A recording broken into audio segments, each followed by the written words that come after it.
What's up? What's up? It's the Arthur Moats Experience with Deke. I'm Arthur Moats, and that's my main man, Deke. It was good, bro. Bro, football season is back, man. Come on. Can you feel it? Can you feel it? And all right, cool. Different game this time. I was about to say, yo, there's no way they put that game back on. Shout out, Deke. Shout out, bro.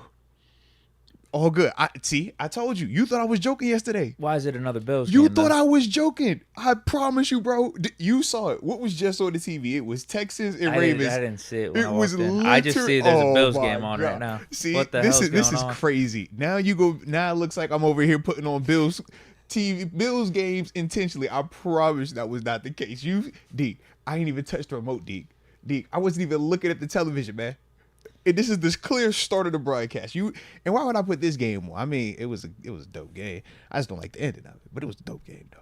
But I would not. Maybe you put just this like on. seeing Bills on your TV screen. I wouldn't have put that on. You know me better than that, Deke. You know me better than that, man. You know me, man. It's black and gold season. It smells like Latrobe, okay? Stop playing with me, man. You know what we on, man. Come on, dog. Yeah, man. But that was really fluky. I don't know why that happened. Luckily, the remote, I can actually reach the remote today, so we might just see what it looks like early. Definitely not gonna watch the fourth quarter though. We'll figure out a way to just throw the TV before We that could just happens. fast forward to that kick. Why you want to do all that? That's crazy. All right, wait, don't do that. Yeah. I'm good with that. If you want to Don't get to the do end me of the like game. that. Don't do me like Get to that. that kick. Hey, I don't. Just everything up until that point was beautiful. It was just that kick. It was like so, But yeah, definitely not intentional. That was accidental. So yeah, yeah, definitely was not planned. I don't know. Back-to-back days, look, coincidence. I know. We get Bills games up on the TV. See, this is the problem. This is why I always say God don't like ugly. All right. Yesterday, I was in here it just accidentally happened, but we know it accidentally kind of wasn't an accident. Today was actually an accident. Oh, so now you admit it. Damn. That's what I said. God don't like ugly. You heard me lead it off by saying You're God admitting don't like to ugly. yesterday's All right? crime. See, because of me messing up yesterday, today this happens, and now I can't be authentic and be like, yo, Deke, this is really just back-to-back days if I don't know what happened. Because I know what happened yesterday. Because you are right. You know what? I'll be honest here. I did walk in, and this Bills game wasn't on. It was the end of the Texans-Ravens. Was that the divisional game last year? Yeah. It was the end of that game. And then it segued into this I didn't know Bills what was about to Chiefs come game. up, bro. But with you admitting to what happened yesterday, you know what I'll believe right now? Honestly, no. You know what I'm starting to think is you actually teed up that Ravens-Texans game at the end of the fourth quarter. So it would segue into the Bills-Chiefs, and then you could throw your hands up and be like, I had nothing to do with it. Come on, bro. Storm me out. See, that's Deke. what I'm starting to Deke, think. storm me out, man. First off, it's a live ticker up there. You know I wouldn't have done that. Yesterday was no ticker up there. I didn't know if you was going to catch on to it. It was like no updates, no breaking news. Today you got breaking news, so it couldn't have been me. I'm not that tech savvy. I'm innocent today. I promise I'm innocent today. Yesterday, I was guilty. All right? I was super guilty. You got on me, the chat got on me. I ain't want to take the L. So, yeah, I just let it ride. All right? But today, no, I had to come clean. I'm coming clean. Okay? So, yeah. This is live TV. This is definitely live. You see this We're podcast. sure. I'm seeing off the edge. I'm with seeing Cam, captions. Don't do that, man. This is all. This Well, that's is what I mean. new. I don't this think is you live. would have I'm not that captions detailed, on bro. streaming. I'm not that detailed. Yeah. No, it's definitely possible to have captions on streaming. For you, I'm not that detailed, bro. I'm not that. No, good. I'm not a captions guy. Yeah. I don't know when people started getting really into captions. Like you think about randomly. almost like a year ago. Like I felt almost like on like YouTube, people it would my age, pop our up. age. Yeah, They like, can't want watch the TV captions. without them. Like, wait, when Seriously. did that happen? You We look watched TV our whole life without them, and then all of a Deke. sudden, like the last 5 years, Yeah. people want captions. Or you know gotta what pull it's- up on social media. I was gonna say Yep, that's probably and what it has was. to have the captions along with it. That's I don't probably know. what it was. This social mediafication of society. Yeah. That's what happened. Because we definitely started seeing captions up there, and then it's like, oh, this is visually appealing. Oh, you don't have to watch with the volume; you can actually just read it. And now everybody Now people want to watch the their captions. TVs with good captions. Call. Definitely a good That's what call, happened. man. Definitely a good call. But you're right. There is a bottom ticker on this See, game. I told you I'm innocent today, bro. In of all games, I wouldn't have put this. I would have put on that Dolphins last game of the regular season before I put this one on. Okay, yeah. Or it to says put regular the Insiders season one live on. tonight See, at I'm 7 innocent, p.m. bro. It Yeah, says they're man. tuning in from Stall me out, Deke. Oxnard. Come on, from bro. training camp. Let me Okay. live, Deke. Come on, I'm man. just double checking, making sure this isn't a recording. It's Scout's honor today, man. All right. Yesterday I was not Honest Abe. Today I'm Honest Abe. All right. Yeah, it's all good, man. I wouldn't deceive you 2 days in a row. Yesterday I definitely did. Yesterday I'm just gonna, I'm come clean. What was the reason? Well, I wanted to see my teams. All right. I wanted to see my teams, and I felt like that was the best game to watch because it was the most recent. The 2021 Week 1 game. Well, I know how bad you was gonna complain about the guys not being on the team anymore, so I ain't want to go that far back because then I figured you would really I get won't. on it. I'll never complain about watching Big Ben W. See, you know what? I got you next time, then. All right, Yeah, next time that game on. I'm gonna see. I'm gonna see That if was I at can find that that game. one. Bro, it was a good time. Yeah. It was definitely a good time, man. But what's the word with you, man? How you living today, bro? Doing fine. I like that hoodie, man. You sharp. Thanks, man. Clean vibe today, man. Yeah, thanks. Do what I Heck can. yeah, man. You're right. It is football season. It feels real, so I figure I throw on a Steeler hoodie. Black and gold season, baby. You know what time we in, man. What time we in, man. Break the colors out, man. It's one of them days today. But no, bro, it's a vibe, man. First day of training camp officially starting. Shirts and shorts portion of it. But nah, man, shout out to that, man. And like I said, definitely got the buzz going with us over here. Was out there on the super, super early kick before all the practice and stuff. Did run into a lot of Steeler fans, though. Did run into some of the podcast fans, too, Deke. And Deke, you got a ton of fans out there. They love you, bro. Man. I promise. They pull up and they like, yo, Moats, man, we love you, bro. Let me get the pick. Where is Deke? I hear this all the time. Where is Deke? I'm like, bro, he back in Pittsburgh, but I promise, like, one of these times he gonna be out here with me. But yeah, bro, it wasn't just one. It was multiples. Yo, we love the show. Where is Deke, though? So, just throwing it out there, man. The streets like you a lot, man, all right? Your name is ringing bells outside, man. Your name ringing bells outside. But, dude, man, the buzz is out there, man. When I tell you 8 o'clock this morning, lining up, ready to come in this thing, bro. It's like, I love it, man. I love it. That's what we need, though, man. And now, I know we got a little quarterback stuff we're going to talk today because we got some updates coming out of that training camp setting. You know, have a little fun today, man. So, yeah. We got some lists we're going to get into as well, man. Some stuff that we supposed to have been discussed a couple days ago, too, man. So, we're going to finally get all our ducks on a row now that it's officially season time. It's honestly good for me that it got delayed because I wasn't really prepared for some of these lists are we ever, on prior podcasts. Listen, are we ever really prepared? No. We just show up, man. We just try to have fun and not get kicked off, all right? That's the big thing. Just don't do anything or say anything that's going to get us kicked off the internet. As long as we do that, we fine, man. And see, Steelers Girl 517 even said, yeah, I want to meet Deke. Tito Good Vibes. Shout out Tito Good Vibes. Always rocking with the channel. Heavy. Not just this channel, also kicking it with Moats. Salute you. He says, yeah, Deke is famous. I'm telling you, bro. Sequoia Harris even said to Deke, they not like us, bro. Hey, man. Everybody know when Deke pull up, they not like Deke. They not like Deke. They not like Deke. Come on, bro. Yeah, man. So that's why I be like, yo, I be happy to be like, yo, where Deke? I'm like, yo, that's on me. He need to be here. You right. He need to be here. But I'm going to tell the homie you said what up, though. So, yeah, it was multiple people, man. Guys and girls. Multiple age groups also, man, asked about you. So, just want to make sure I pass that along on the front end. So, that way when y'all watch this after coming home from camp, y'all can also see that I did tell them and relay the message. I salute all y'all. So, yeah, man. You sure they're looking for current Deke? Or are they looking for the old Deke? No, see, I ain't asked for the specifics. All I know is they all said most of them said the same thing. Bro, we've been watching your stuff for a while. We love what you're doing on the channel. Where's Deke, man? He's crazy. We love him too, man. Where is he at? How's he feel about such and such? You'd be like, all right, okay. Yeah, I just don't know what the temperature is. I don't know if the people vibe with the new Deke as much as they did the old Deke, you know? I think new Deke, though, is going to be more versatile in the sense that he can go from the parking lot setting to the indoor setting to maybe even the up room setting. You know what I mean? Like that new look is just it's a cleaner vibe, bro. I'm just throwing it out there. It's a little bit more buttoned up, but that button up gives you a little bit more access sometimes, I hope I didn't man. get too Hollywood on these people. I hope I didn't get too big time. He said, yo, I ain't changed. Sure, I did. All right, man, I changed, Deke. I done changed on him, bro.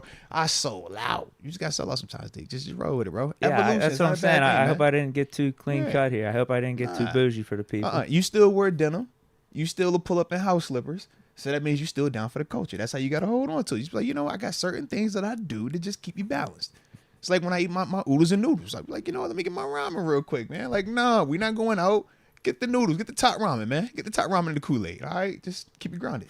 So, yeah, you still pull up with the G's, the house. I'm like, yo, he's staying humble. He's staying humble. I like it. But, Young Poppy Bonita says he misses the old Deke. oh. Score Harris says new Deke listens to the future. Shout out. See, this is true. New Deke does listen to the future. He was Tony Carlson says new Deke is the number 3 Steelers fan out here. It's a big difference, LOL. Oh. Dang, go on, man. You dropped the ranking a little bit. Score Harris says new Deke is on Black Air Force One timing. That's how I felt, bro. I felt like New Deke don't play. New Deke is like buttoned up, sharp. He gonna kill you with the fit, and he gonna talk greasy to you. Respectfully, though. You know what I mean? He goes, with all due respect. I think you suck and you're trash, but with all due respect, though. I'm like, yo, I like this, man. J Dub says I got white forces, not black forces. Now, the white force is only when you go into the all-white party, because I know you got the invite with was it Mike Rubin and all them boys over there? No, I didn't get I that know you invite. got, it might have got lost in the mail, because I know you would have got invited, bro. So you probably do got that pair just for that, but outside of that, man, you definitely got black Air Force energy, man. That's definitely who you are. I don't think I'd rock the black forces though. I don't know if it fits yeah, the you style. would. Yeah, I could you probably would. pull it off. Yeah. Though. I probably could. Heck yeah. But I could see the white forces on a certain occasion. Oh yeah, the white's maybe. like clean. But that's Right. when you like Going all out, the way potentially, Hollywood, yeah. man. Like we've seen you step out. There's pictures floating of you when you step out, and they be like, "Oh, all right, D clean up. Oh, all right, okay." So yeah, man, you can pull the white forces off, bro, for a fact. But that's where you at right now. That's that versatility where we can see either or, and we like, nah, that's a vibe one way or the other. I don't think they felt like that beforehand. That's all I'm saying. I feel like beforehand they like, nah, bro, he ain't neither. Now, like, bro, either one. Which version you want? Yeah. Okay. It's a compliment, bro. Yeah. Okay. Well, yeah, it's good to hear people still like me. Heck yeah, man. Yeah. Your face card's still valid. You know what I'm saying? You still checked off. Yeah, man. They still rocking with you out here, man. I'm good with that. I haven't ran into anybody that says, yo, I can't stand Deke. I know people be saying it online. I don't see him in real life. So as long as you don't see it in real life, it's fine. Because they say the same thing about me. They be like, yo, Moats, I hate it. We talk too much. You see him in real life, like, I love you, Moats. So as long as we'll get it in real life, everybody's good, man. So yeah. Okay. Yeah, no one's said anything like that to you then in real No, life? no real No life. one said they want the smoke? Yeah, no to your real face? life negativity, man. So I'm loving it. I'm like, yo, let's just keep it all positive then, man. All good. We did get a quick question from Tom J though before we. Someone had to have when you were playing, maybe in person. No. Really? No. Okay. Honestly, and this is the funny thing, I did have a moment though, where I actually knew the person that was talking crazy, and they didn't know that I knew them, and I saw them at an actual event. It was at a car show in Pittsburgh, bro. And when the person said their name, I remember their face, and I was like, yo, I remember. In my mind, I'm like, this the same cat that said such and such. Or social media. It was on Twitter back then before they changed the name and everything. And I promise you, I looked at him just like, and he was the first one in that joint. I was like, hey, can I get an autograph, man? I'm a big fan. You da-da-da. I'm just like, huh. And then I had the other times where the people that, you know, will talk greasy. In the moment, I'm not about to engage with you. I just block people. But I only block you if you talk to greasy. You will not get blocked by me for anything other than if you talk greasy, me, say something slick to wifey, like, period. You never go, it just is what it is. So whenever somebody's been blocked, then they'll be like, yo, man, I was trying to get you, man, but I think you got me blocked, bro. It's like, man, show me love. I'm like, huh. And that'd be the other time. But other than that, like, I've never had the, like, actual, yo, man, you da-da-da-da. Nah, it's always the opposite. They talk crazy online. You see a person is like, yo, big fan. Like, well, let's do the homework real quick. And then I'll be like, oh, nah, you ain't no big fan, bro, because you're on this list. You're on this list for a reason. You don't make that list for no reason. Because, you don't care. You know what I mean? So it's like, you ain't going to get on the list unless you like, all right, if I thought to myself, I probably would have smacked you in real life, then you going to be on that list. Yeah. Because that's my way of, like, staying out of trouble. Shout out to the list, man. Shout out to block people. Yeah. How many you got on there, you think? It's probably, I'd have to look again because I don't be on Twitter like that as 20, frequently. 30, 100? No. When I was playing, it probably got it to about 10. Okay. Probably about 10.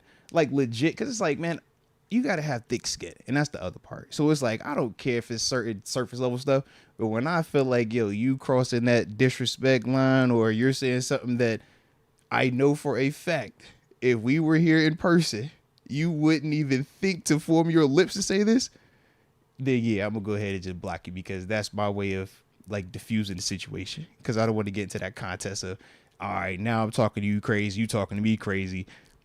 That's only gonna lead to one thing. We're gonna have to get this thing settled. So yeah. So to avoid all of that, block. That's why I love the block button. Bing. Social media is beautiful for that, man. So yeah. But all valid, man. Nobody's giving us any of that in real life, so we good. What about you, man? Anyone's ever given you any negativity in real life? Cause you out there now, man. You be out there on the social medias or the YouTubes, on the Bleacher Report. You everywhere, man. Yeah, no, it's all love. 100%.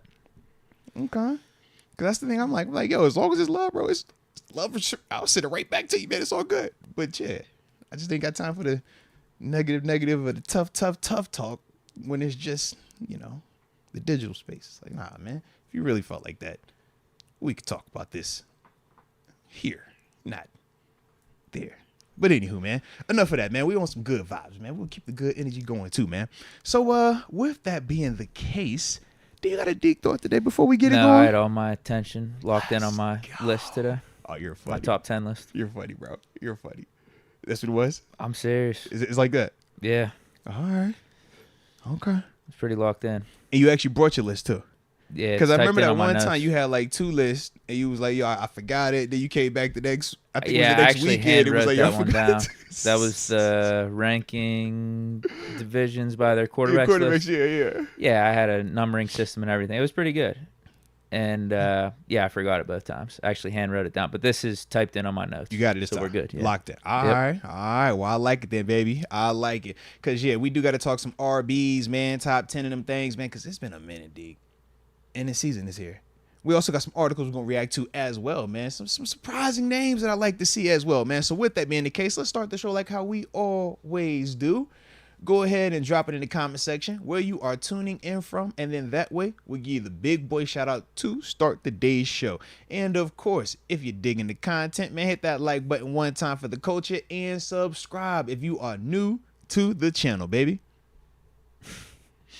I just got to read this one from X Concepts. He says he's never blocked anyone. No one was important enough to be blocked. He says, I just changed my ex's names in the context, so I know not to answer, LOL, but positive energy is all we need. I like it. See, I be just pretty funny. I try to avoid all of it. I'm like, yo, if I could just block it out my peripheral or my line of sight, it won't even make me think to myself like, yo, should I? Is it worth it? Is this person not worth it? I don't even want to entertain it, man. Yeah, it's just like, nope, block. Keep them out of here. Out of sight, out of mind, man. All right, Pittsburgh Toddy tuning in from the 520 Tucson, Arizona says, let's go. Hola desde Ep.588 and yeah, Tucson, Arizona. Hola desde. That is hi from the I just wanted to make sure I got my Spanish right. Yeah. Want to read that off correctly. Shout out, remember, hola. Yeah, hola, mi amigo. Yeah, let's get it, baby. Let's get it. Shout out, he said Tucson, right? Tucson, Arizona? Yeah. Shout out to Tucson, man. One time for the coach. Max Rice from the 859 Villa Hills, Kentucky. Here we go, Steelers. Shout out to Villa Hills one time. Nick Bitt from the 401 Rhode Island. Shout out to the new Deke. See? I'm telling you, bro. New Deke is a vibe, bro. They rocking with you, man. They rocking with you. Flow Grown 420 from Dade City, Florida, the 352. Dade City. Shays from the 209 Modesto, California. Shout out to Modesto one time for the culture. The Don Hefe Quan from the 323 Watts, California. Let's get it. Let's get it. Kenneth Moses from the 757. Shout Virginia out to Kenneth Beach. Moses. You already know what time it is. The crib. Dwayne Felon from Yuba City, California. 530. Shout out Yuba City. I don't know where that's at, but it sounds fire though. Yeah. Dante Edwards, 815, Chicago. Hey, shout out to Chicago. Let me tap in here real quick, dude, because we got black and yellow Texas Steelers. Yes, baby. We live all the way from Countdown City 210, Texas in the house. Shout out to you, black and yellow. You already know it's all love, baby. All love. Brandon Clark and the 540 Roanoke, Virginia.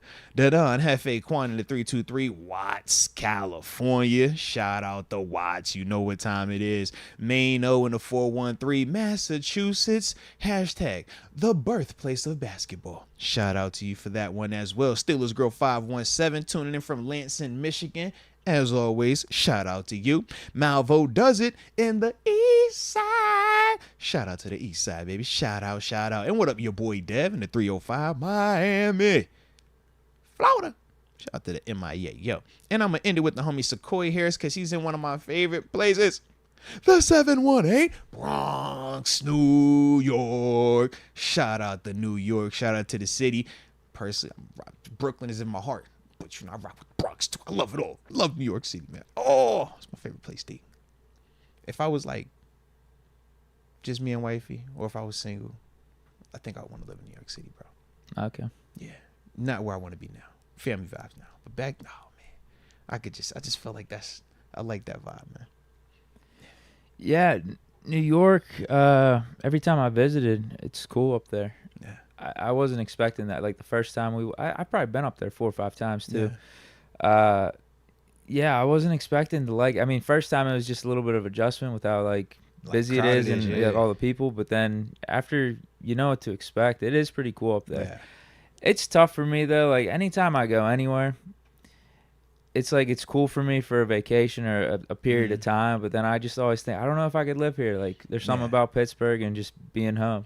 Oh yeah, and I was gonna say, our backgrounds are a little different, being that you're born and raised here. Yeah. Whereas for me, I've had to kind of move around every couple of years. So I don't know. I don't really think of it in the same of like, man, I can never live somewhere other than my hometown because like I ain't lived at the crib or in the city, since 17, 18. Yeah, I don't know if I could. I mean, I would love to live on a beach for an extended period of time. Oh, you talking that talk? I would love to you be able to wake up bro. every you day that and talk, Deke. walk down on a beach. That'd be awesome. Hey, all right. But again, I don't know if I could. I don't think I could do it long term. I don't know if I could do it more than like a year and a half max. Nah, respect. I don't know if I could. So maybe I'm wrong though. Maybe I'm completely wrong. But I got all my people are here, man, and there's just something about Pittsburgh.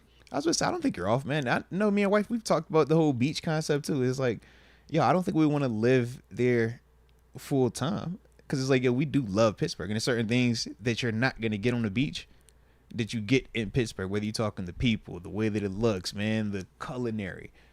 So it's like certain elements where it's like, nah, man, you might. What they call them? Snowbirds. You just leave for like a couple of months, and then you just come back, spend the rest of the time here. Yeah. Man. Cool Troy Fu says Hawaii would capture your heart, Deke. Trust me. I mean, that's on my list. You were scheduled to go, right? Yeah, wasn't that back in COVID? COVID got us, yeah. That's actually like one of the first like bucket list destinations I ever thought of as a kid, solely because of the Pro Bowl. I had always told myself that was like, either going when you make the Pro Bowl, or that's like your treat to yourself. Like, you've made enough, you've earned the right. Now you can go to Hawaii. COVID happened, man. Canceled the whole day, going trip, and I ain't never booked it since, man. Eventually it's gotta happen, bro. Like, I'm talking deep, like little kid. Hawaii. Go Hawaii. So yeah. All right, super. Where's your travel place, man? You got a travel place? No, I was actually just asked that recently. No, I don't have a certain spot in mind. Man. There's a ton of places I'd love to go to, but there's not one I'm really fiending for above the others. Gotta get to this spot. No. Yeah, there's a ton of cool places out there. I wish I had something for you, but I don't. Respect. Man, we seeing this the duality, baby. You got one way of looking. I got another way of looking. There's a lot of spots in Europe that'd be cool. Yeah, South America would be cool. Well, especially if you take crime out of the equation or safety. Very true. Like, because that's something you definitely have to consider 100%. With travel. It's places I won't go solely because I don't feel like dealing with the conversation of it being like Aaron Rodgers just went to Egypt. Like, that'd be awesome. Go see the pyramids. I'm not going to Egypt. Right. I'm not going Middle East. It's certain places I'm just not going, bro. Like, it's certain Mexico's I'm not going there, bro. Like, I'm good for right now. So yeah, respect, bro. And yes, black and yellow Texas still, crime is everywhere. This is true. But they say crime in certain places is a little bit more prevalent than in other places. So we just trying to play the percentage. And then especially, too, if you're coming in as a foreigner. Yeah. You don't know who to trust, what's going on exactly. What to say, I just... Put yourself in a tough spot. Yeah. Like, we don't want to raise the odds of, negative exposure. So, yeah. Treat me like a rookie quarterback, man. Put the training wheels on me when I'm out the country, man. I want to be stupid safe, all right? I don't even want to even think I got to breathe hard. Just, yeah. So, Respect on that. But all right, man, let's get it going then. Deke, you ready to get it going, man? Yeah. All right, man, let's ride then. Let's ride. First one is Tito Good Vibes gifting a Moats membership to Mike Barnes. Shout out to Tito. Good vibes, been an absolute rock star at life. And who was that at life? You said Brian at life, right? Was it Brian at life you said? I deleted it. Oh, I feel like that's who you said too. But either way, welcome to the upper room. Yes, indeed. Yes, indeed. I feel like that's who you said, bro. I knew it was something at life, though. I definitely heard the at life part. Let's go, you dub. From how Con was talking today, it sounds like they're attempting to get Cam and Najee extended this season. How you feel? I think I'll believe it when I see it. Because Najee said something else or indicated something else yesterday. Language. And then I've seen report. I don't think Cam's necessarily talked about it, or I haven't heard Cam talk about the contract stuff recently, but I think I've heard reports that there have been really no conversations recently between the team and Cam about a contract extension. So I'll believe it when I see it. I mean, I think Omar's saying the right things here. Like, obviously, you want to be open to that type of stuff, but is it a pressing need right now for Omar and the front office? Not really. Yeah. If it's a number, if it's a contract, if it's a timeline that makes sense for Omar, then I'm sure he'd do it. But if they can't come to an agreement, if he doesn't think it makes sense from a business standpoint, I just don't think it's going to get done. I think Omar Khan is very business savvy. He's very much focused on the numbers and that type of stuff. So, yeah, if he doesn't make sense to him from that standpoint, I don't see it happening before the season. We on the same page, bro. Let's be real. We for a fact heard Najee speak yesterday. We have even had video with that conversation. I know I went back and looked at it again. I'm just like, he don't look happy all the way. He kind of looks like it is what it is, and yeah. Did you see on the Steelers YouTube page, they put up all the interviews from all the players, and Najee was one of them? They literally cut out everything except, I think it was the one. If there was only one question related to, what was it about? It might have been it was the quarterbacks. I think it was the quarterbacks. They were like, "How do you feel about the two quarterbacks?" That was the only question for Najee. I said everything else was cut. Everything. If you watch that Najee interview, there was nothing about that said, "Oh yeah, he's happy. The conversation, the negotiations are going well. He's optimistic about being here." My man is all but like, "Yo, I'm here for the season, and then I'm gonna holler at y'all." My man using words like, "It's a business. You know, I would love to stay here, but I understand. Like, hey, this has been my whole life. I've always had to go." I'm like, "Yo, all right, you talking like you about that, like you know what it is." I get it, and I respect it, because honestly, after going through it multiple times, man, when you're talking about negotiations, that is one of the hardest things to do as a player.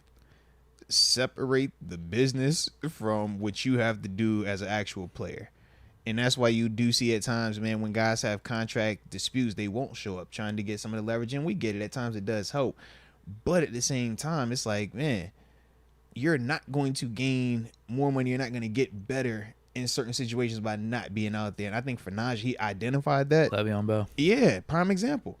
And it's like, you can allow your pride, your ego, because of what's being said to you or the actions being done to hurt your feelings. But if you allow that to put you in a worse situation, you're just compounding the issue. And essentially that's what L. Bell did. And we've seen other guys around the league hold out at wrong times or not participate at wrong times, and how it's come back to bite him in the butt. I think it's down in New Orleans, Alvin Kamara. He said he wants a new deal, but he's like, "Bro, I'm still showing up." He's like, "I ain't stupid." Because you kind of get it. It's like, man, not every position, not every player can operate like that.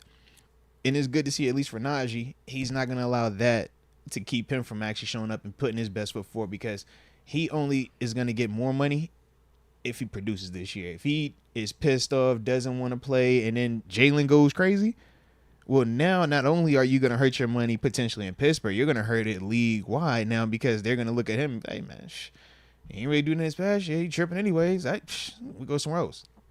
So, like I said, that was the one thing I will say about Naj, man, to salute him on that. And now in terms of Omar, Omar do what he's supposed to do, baby. Omar is giving you that GM talk. He's playing the game. We gonna negotiate behind scenes, and I'm gonna tell you something that you might not like. But then I'm gonna get up here on this camera. I'm gonna get up here at this press conference, and I'm gonna tell the whole world that, hey man, yeah, it's possible this can get done. You know, yeah, we're eager. We're looking for it. But if we being real, we're stopping them. If they was going to get the deal done, if they really wanted to do something, I don't think it's a situation where we can't afford to pay Najee. Heck, we can make the case that we can afford to overpay Najee if we truly wanted to just get something done. Yeah, I don't think anything's stopping us necessarily, but oh no, I remember what it was. Deke, you said yesterday. We don't know which way the team is going. Well, we don't know which direction. I was gonna say, I just think if we got a number in mind, we're not gonna budge off of it though. Like, yeah, if Najee or Cam agreed to the number that we have set, then the extension can get done. Yeah. But I don't think there's going to be much movement from our side of it or the front office side of it, because they got the leverage. I don't think they need to that much, because I mean, if you just look at each for both players, man. Yeah, and if you look at each of these scenarios, we've talked about it many times this offseason. Like Cam being up there in age, we got to see a little bit of a downtake in his play last year, being injured. He's going to be 36, 37 when you're talking about first off, when you're talking about the years. First off, Deke, why you got to make going that into his face? New contract? Time out, Deke. Why you make that face when you said 36 or 37? I just don't know why you had to look like that specifically at 36. What did I do? I'm just saying you turned your face Nothing like 36. Like you ain't like what you seen with 36. Like what's up with 36, man? Is that how old you are now? Bro, why you playing with me, man? Come on, why you doing me like this, man? You're not playing though. You've like been out 36. of the league for how long? Yeah. Wow. This is actually 6 years. All right, man. Shout out. All right. But yeah, man, it ain't that. You ain't got to turn your face and say he's 36. Like, don't do it like that, man. Hey. He's been aging pretty good, but these are just all reasons as to why we don't need to give him this extension right now. I mean, honestly, I was talking about Cam taking a pay cut, that he was going to have to take a pay cut just to stay on this team for 2024. And then he came to back finish and out said he the wanted current more. contract. Yeah, and he's saying, no, I want an extension. I want more. I want to get paid like a top 5. I'm like, holy shit. Yeah. Like, damn, I feel like we're kind of in a fair spot right now if we just want to let this contract play out, because based off the play, based off the cap hit that you have right now, I think the Steelers would have been warranted in asking Cam for a pay cut, or even just flat out cutting him. Because that's $16 million that would have freed up. You could use that on a lot. But, I mean, Cam has proved the doubters wrong for the most part throughout his career. He's been plugging along and, as I said, aging like fine wine. So I do expect him to bounce back and have a really good season and probably play up to what that cap hit is. So we're strictly talking defensive tackles on this Pittsburgh Steelers. But then team. with Najee, ask you a question real quick. With Najee, though, real quick, and then with him as to why the Steelers have a ledge, like he's a running back. That's kind of what it comes down to. Yeah, with him. He's a running back, and they could tag him if they wanted to also. Yeah. They could franchise. Can they do that, though, after declining his fifth-year option? So I would have to look into that. That's a good question. I thought about that today. Option part. But I would have to look into the fifth-year option. Good call. Because otherwise, if they can, then they would still have franchise or transition tag available to use, if that is the case. But you're right, the fifth-year option, maybe that's an outlier. We'd have to check that out. I'm not sure on that. If we get to the point where we're thinking about tagging him, that would make us declining his fifth-year option pretty stupid. It just depends on which tag. Franchise tag, stupid. Transition tag, not the case. Transition tag is a little bit less typically in terms of the compensation for it, but it doesn't have the same ramifications for opposing teams wanting to come and get you. So franchise tag, we know you can't touch that player, but we're guaranteeing a large sum of money to that player. Transition tag, we're guaranteeing maybe half of what a franchise tag would be, but another team, very similar to the like the tenders, that player can still get a chance to potentially talk to somebody else. You know what I mean? But the team would have to like have the offer big enough to match it, or I got to look at the details on that part of it. But transition tag, they're able to actually talk to other teams still, whereas franchise, not the case. And what were you saying though? With Cam, the thing is this though, it's like the age part. Yes, that hurts him in terms of his leverage. The injury last season hurts him in terms of his leverage. But the thing that I was asking you, and I mean the chat can answer this as well. In terms of defensive linemen on our team, D tackles, nose tackles, right? Who's our best one? It should be Keanu Benton this year. We're projecting that based off of just projection, right? But outside of Cam being hurt, the past 3 years, outside of him just being hurt this past year, we've seen him double-digit sacks, along with being our best D tackle, most consistent D tackle, and arguably one of the best D tackles in the league. 2 years out of this 3-year span, and literally the only reason why we're saying it wasn't was because he got hurt last year. We're excited about Keanu. We're projecting that he takes a step forward, but that he still ain't got to that just yet. So that's why I'm like, I still think Cam. And that's probably why the Steelers are just letting the contract ride and are not asking him to take a pay cut or cutting him. Yeah, because it's like I think Keanu is going to be awesome, and I think he can grow into that. But to just assume that he Cam is Hayward take still that helps his step, team. Yeah. Is he getting overpaid a little bit right now based off his play for last year? Sure, but could he bounce back and still be a top 5 defensive tackle for 2024? Yeah, I don't really have a doubt about that. So, yeah, it might just all equal out anyway. Yeah, because this is I think this is the first year where we're actually saying that, the contract doesn't look as pretty on Cam. But the previous 2 seasons, we were saying the opposite. We're like, yo, he's actually balling out. Almost like the TJ deal. I mean, I mean, I remember the TJ deal. Yeah. I was questioning it. Ultimately, I said we are going to pay him, but I was like, this is going to be a lot of money, man. I hope it plays out to where he's worth it. But he has outplayed that contract, and I would say the same thing about Cam. Whenever we first paid Cam, I was like, this is a lot of money. Like, when did we give him that contract too? He was 32. Too. Yeah, we were like, yo, you getting in the back end. Like, this is a lot of money, but he's outplayed that contract too. Yeah, very true. Yeah, up to this point, he's been awesome. So that's my thing with Cam. I'm like, I feel like that's his argument, and I think personally that's why he feels that he is worth more compensation. But the flip side is I can 100% understand Omar and the Steelers side of it. You can't keep committing money to an older player because eventually the dam is going to break. Was it last year? We don't know. But to proceed without seeing another full season from him and committing guaranteed money or long-term money, it's like, man, I don't think that's smart business personally. And Cam, my dog, too. I'm like, yo, if it was up to me, give Cam all the checks. Bam. But the business side is like, I get it. And I think that's kind of where they're at with it. And knowing Keanu Benton is here, that's just the added, leverage for the Steelers. We do have somebody in-house that they might not be a double-digit sack guy just yet, but we think that he's going to be extremely close and eventually will be able to cross over to that type of level.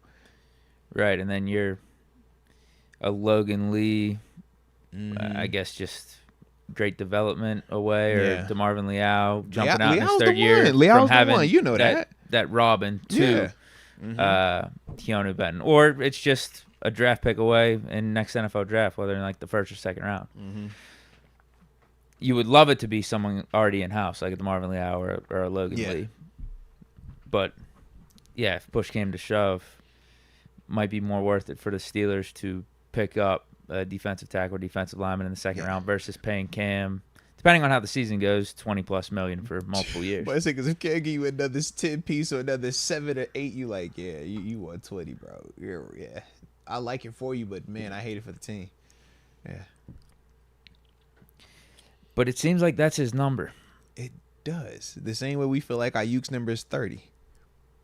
He said he wants to get paid like the top 5 D tackles. Yep, and that's mid to low 20s right now. See, you can't blame my boy. Not Ed Oliver. He ain't getting paid like that. Yeah, just remember that.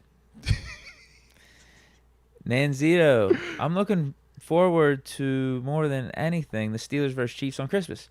Hopefully we're in the playoff contention by then to serve as a litmus test. I like that. I mean, I don't see why we wouldn't be, especially if everything is going like how it needs to be and health is in order. That'd be a fun one, man. And for a fact, that'd definitely be one of them nice litmus tests, man, because we know the Chiefs, as long as they got Mahomes, they're going to be in every conversation because they got the quarterback. So I like that, man.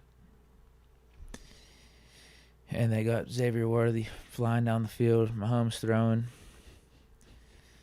on the run, 70-yard bombs to him. I feel like they got somebody else. I feel like I'm missing out on one. Marquise Brown and That's who Rasheed it is. Rice. I was like, I feel like it was I think somebody Rasheed Rice is practicing. I don't I know. think he's out there somehow. Bro, you somewhere. gotta stop this, man. Are you serious? I think he is. I think he's out there. I love it. I love it.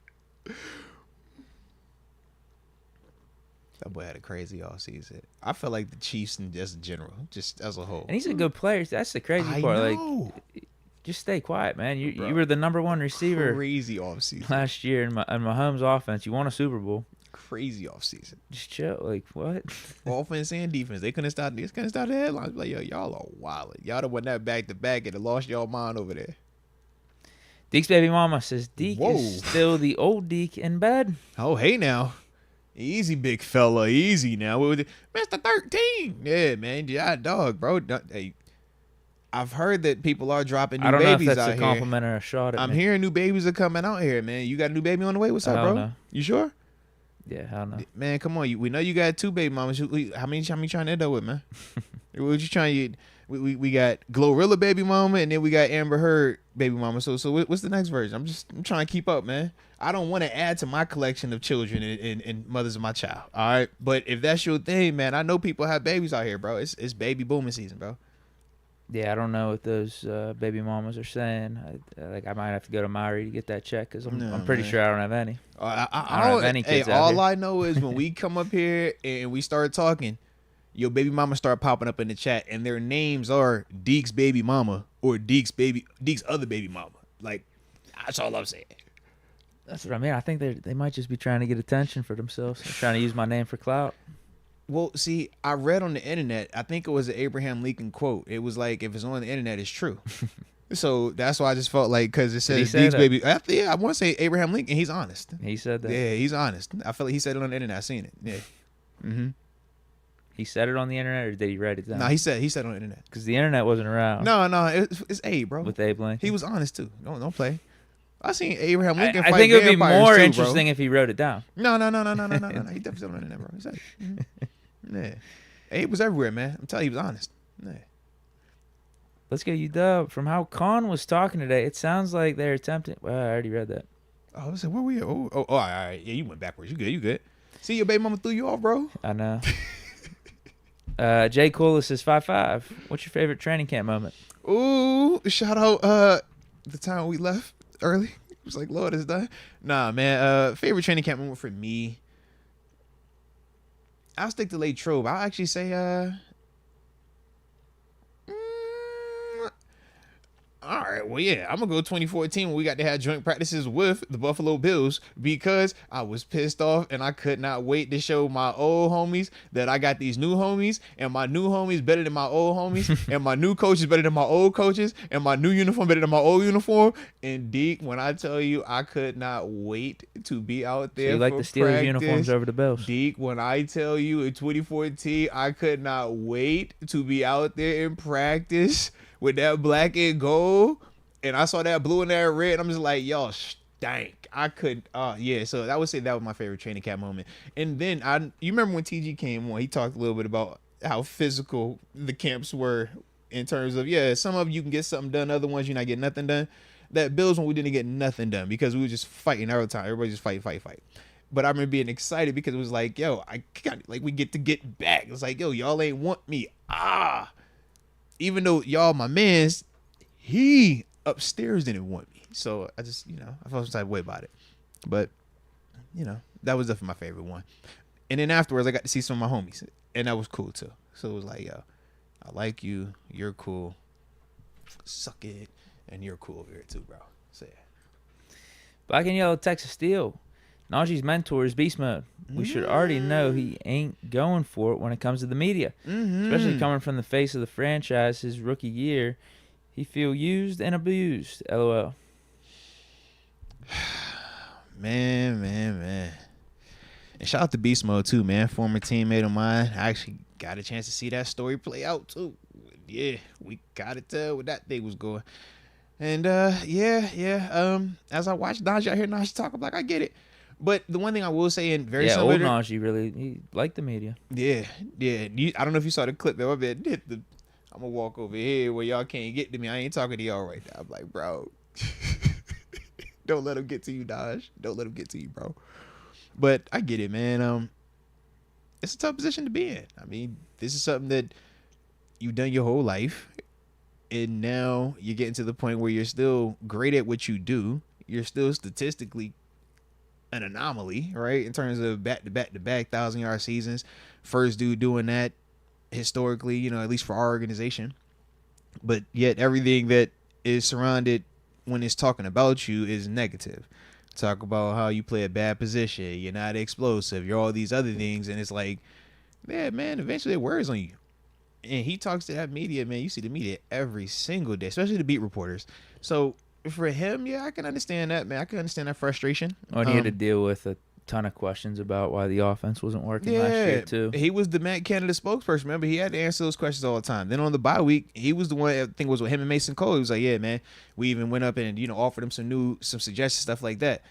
And we think about every game, how he was the one that, how'd you feel with it? Da-da-da-da. And we would see his frustration, man. You would see it wearing him. So that's the other part where it's just like, yeah, that's the sucky part of being a professional. But the thing that we do feel about Najee is he is a professional because he doesn't give you a ton of negative sound clips.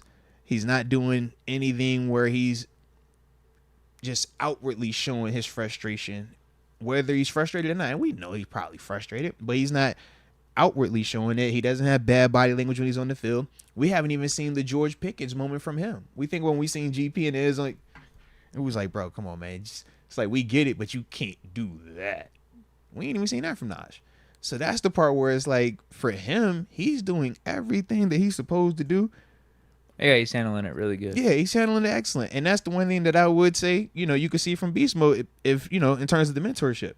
When Beast Mode was getting rolled by that media in Buffalo, he handled it this way. You saw, obviously, when he got to that national stage in Seattle and how he even handled it there. He's like, all right, if you're going to make me show up, I'll show up, but I'm only going to say this right here. I'm not doing anything other than that. But to act like Marshawn doesn't like media would also be a lie. You can watch him on YouTube. I mean, he's everywhere. He does all type of stuff. A character. Love Marshawn. So that's the part where it's like with Najee, it's similar things out here. Najee has a great personality, and we saw it at times. But this is just like that, almost like when you watch the president people, man, when they like, yo, he comes in the office, he looks like this. When he leaves the office, like, yo, man, he done aged, bro. He got stressed out a little bit. Yeah, if someone went to war. Yeah, I'm like, Naj, when he first came in, was like wholesome. It was easy. It was chill. Now he's a hardened guy. He's like, bro, look, man, y'all done played with me a little bit too much. We should I'm compare not going for this no his more, first bro. couple interviews whenever he first got here to like his last few. It's probably night and day. Yeah, just like that. I mean, I remember saying He was on the fun. It was podcast funny, at some yeah. point at the end of last year, hearing some of his post-game interviews and stuff. I'm just like, I don't even think Najee likes us. I don't think he has fun. Yeah, I don't think he's enjoyed. I don't think he likes here, Pittsburgh. bro. I don't think he likes the Steelers. But he still goes out there and he works his ass off. So you can appreciate that. Yeah, that's my thing. I'm like, yo, I'm still holding out hope that he does stick around. I would like that. Like I know he didn't say it in the most boisterous way or He did anything, say it, but though. he did say, I would like to stay here in Yes, Pittsburgh. I that's like a fact. Tomlin, I like Omar, I like all the people, even the public. Like He did say it. the people of Pittsburgh are nice. See, the people are But kind. it's a business. Nice. Yeah. That was nice of him. Shout out to Dodge, man. Shout out. All right, we got 5 Moats memberships gifted by Sean McCartney. Shout out to Sean To McCartney. NML Finesse 410, to Don, Jay Cola, Joseph Donovan, Baby P, and Tyler Minnick. And welcome to the upper room. Yes, indeed. Yes, indeed. President Nitty says he's tapping in from the future. What's up, fellas? Where's happening? I thought he was saying he was tapping in with Future. I was like, hey, man, shout out, man. Drop that Future, man. Play the beat. Come on. A2A style. I like 2-2, but low 1,000 yards. Don't hit the same no more. In a 17-game season, that's just 58 yards per game. A running team can do that with just about anyone now. Now, A2A style, the rebuttal is, why haven't other teams consistently shown that they have a 22 that can get you 3 consecutive 1,000-yard seasons? That's my only rebuttal with that. I do agree, though. It's not as impressive with the additional game. Yes. But there are a lot of running backs that played last year that did not have 1,000 yards that still were getting opportunities out there. So that's my only thing with it, man. But I do agree. 1,000 with 17 games does not hit the same as if it was 16 or hey, if it was 14 games. Honestly, I think that comment goes hand in hand with the take that I have in regards to our top 10 running back list. Oh, hey now. That's a good take by Hey A2 now. style. I Hey like now. that. Yeah, the thing you can say for Najee that's in his favor is that as one individual running back, he's the only one that's been able to pull off 1,000 for the last 3 years. So there's something to be said for that durability. Because But he's not just producing, he's also available. How many of these backs do we talk about that are sexy, right, in terms of their play? But it's like, man, when are they out there? When can I depend on them? Like, do I got them for 5 games? Do I got them for multiple seasons consecutively? Or is it a little bit here, a little bit there? yeah, but then the flip side, to his point in a way, is teams are getting those rushing yards through different running backs. If someone gets injured, most of the time someone can step in and get similar production, or they're doing it through 2 or 3 different guys. But let's like also, like with the Rams, they've had how many different running backs over the last couple of years? And then you had Kyron Williams last year have 1,000 yards. But can we also agree that it's a difference between you just getting 60 yards rushing and I'm saying to myself, I'm going to take away your passing attack because this back can't beat me, so you can have that, versus this back, we know, man, we got to deal with this guy, and we still can't stop him. There's been plenty of times while Najee's been here where we know we're running the football. O-line isn't the best. It's not going to be too decorated either. We know with Matt Canada, it was vanilla. And yet still, that dude still gave us those numbers consistently and produced consistently. Whereas you look around, it's like, man, you're not getting that always. Or you get the teams where it's like, yeah, man, let them run the ball every single time because that back sucks. He'll end the game with 80 yards and we'll be applauding him. Just make sure this receiver can't kill us. And I think that also happens, especially when you talk about some of that Ram stuff, because of what they could do on the outside.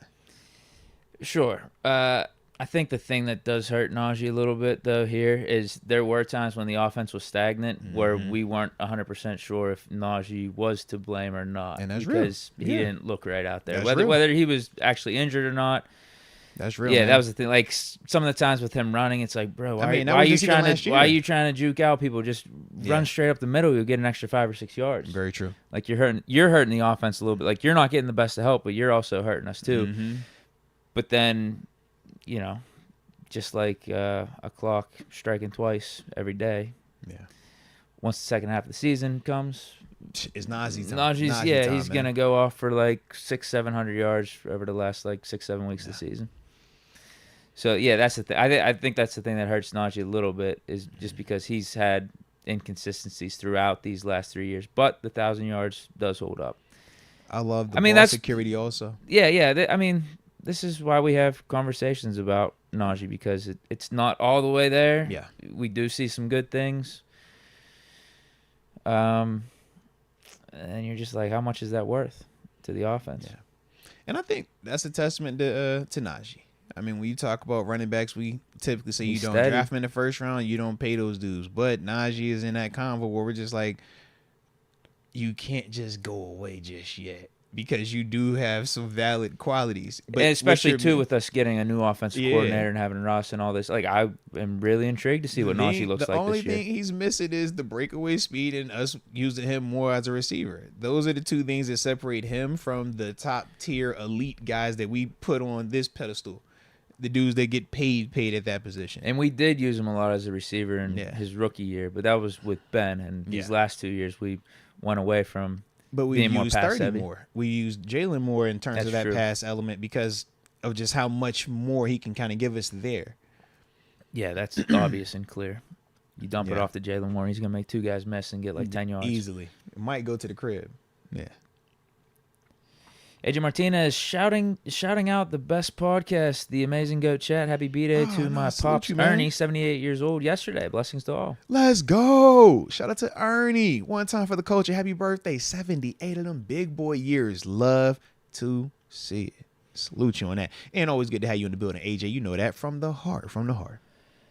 AJ Martinez gifted 5 months memberships to Brandon Clark, Yo Young, Quentin Wagner, Cody Kuhn, and Marcus Fields. Shout out to AJ, paying it forward, rock star at life. And to those individuals that Deke just named, welcome to the Broom, yes indeed, yes indeed. And if you are enjoying the show, the content, hit that like button one time for the culture.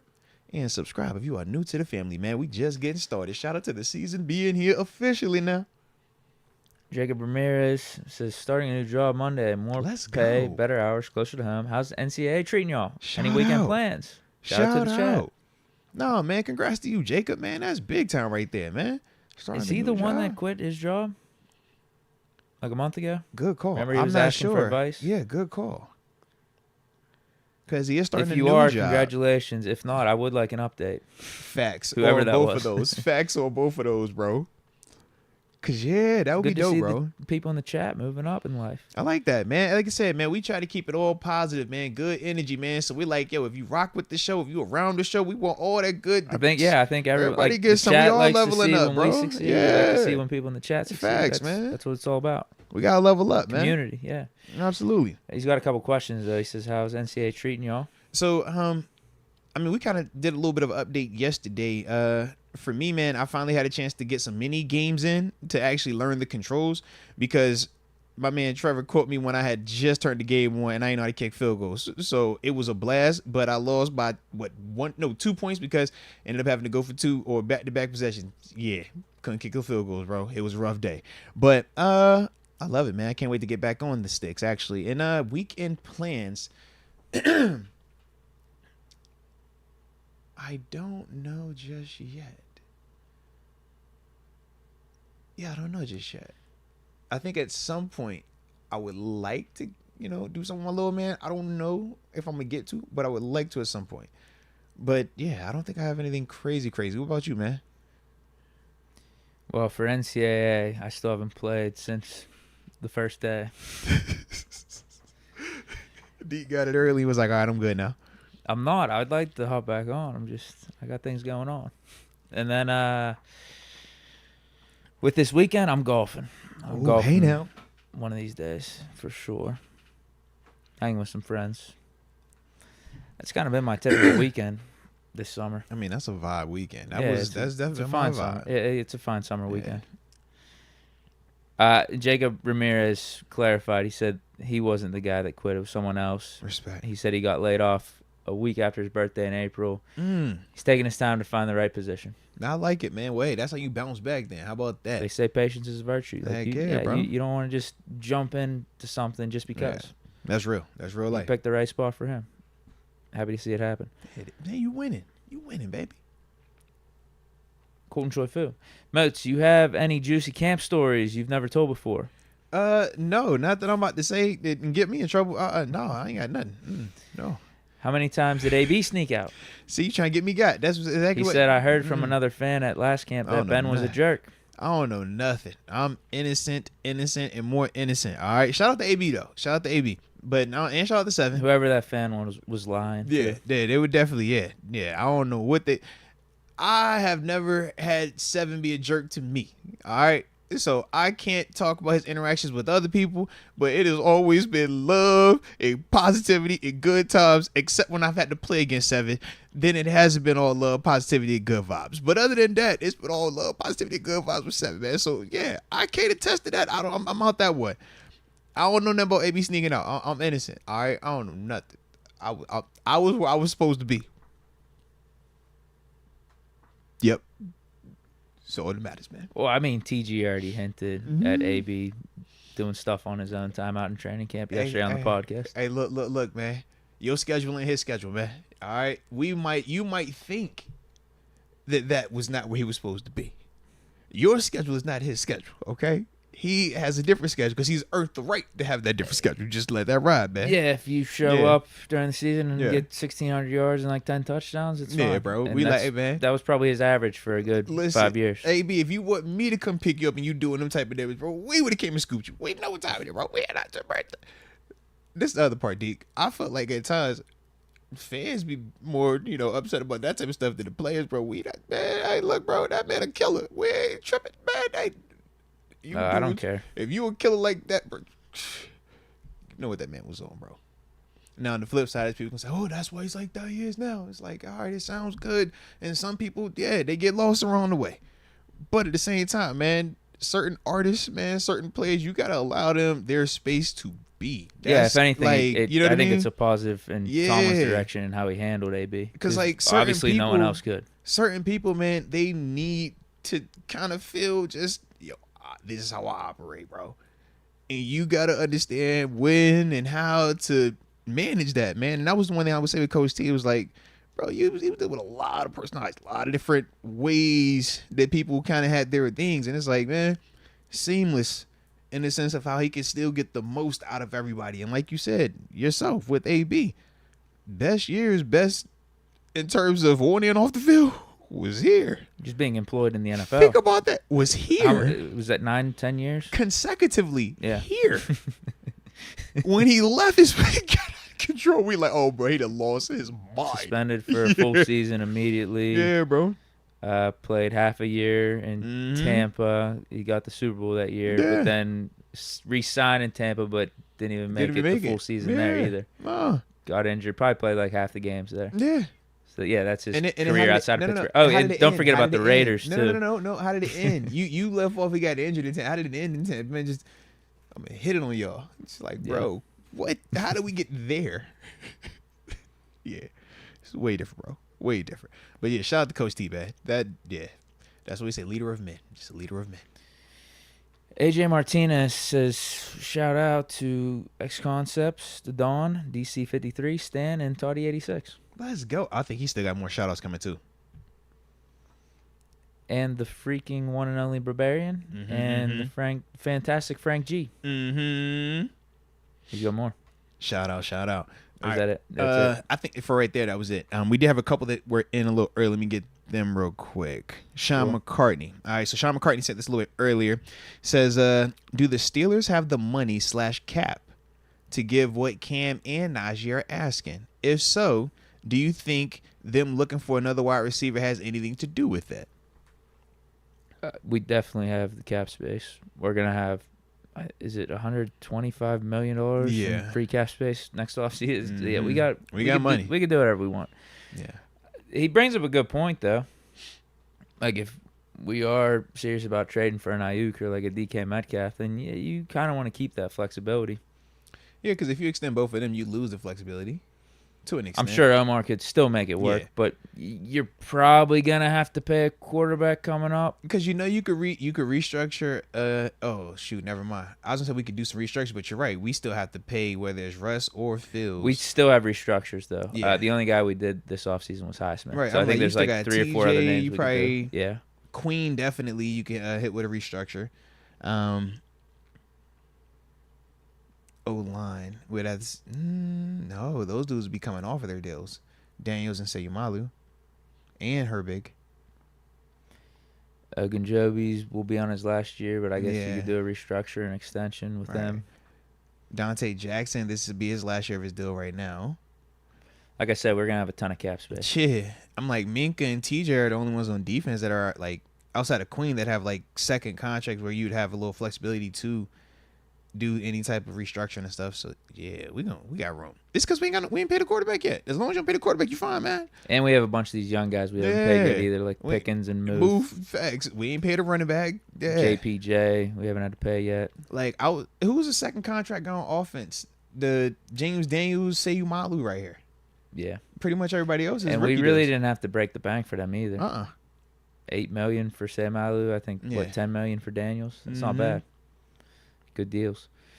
Deontay Stanton Moats, you were one of the linebackers I watched that helped my development as a linebacker. You were ignition to the dog I became when I played. All respect. And Deke, respect for assistant GM. Keep cooking with the takes. Respect, man, from the heart. I would be honored to serve this city and to serve the Steelers organization as an assistant GM. If they were to ask me, I'd sign up for that. You're doing it. You just not in the official role just yet. Omar be catching on. He be taking some of your takes, bro. Be. I wouldn't be surprised. I wouldn't blame him. All right, it's certain people that you brought up, and Omar be like, "Oh, I don't want. You ain't gonna sign that one. Huh? He get to play a little more this week, huh?" They getting your takes, bro. Oh, and then AJ Martinez also said this earlier. He says the Diggler running wild, acting like a plumber. Whoa, man. Yeah, easy with all that waterwork stuff you got going on with your baby mama and stuff. All right, man. Easy. We got Am I caught up here? Yes, Adrian Martinez and Dirty Deke Diggler, Heartbreaking, Soul Taking, Baby Megan, Lady Killer. Ooh, Baby just like naked Ric lady Flair. killer. I Yay! probably said that not in the way he wanted me to say that. He probably wanted me to say that like Ric Flair, huh? You said it real too. He was like, ooh, like Ric Flair. Yeah, sorry. You could do it if you want. He says, Deke trying to catch up with your 3 babies. Oh, yeah. I was about to say, don't baby mama me now. Don't do that to me. But yes, I do got my 3 little babies. My little babies that don't want to be little, but they little to me, so I don't care. But yeah, man.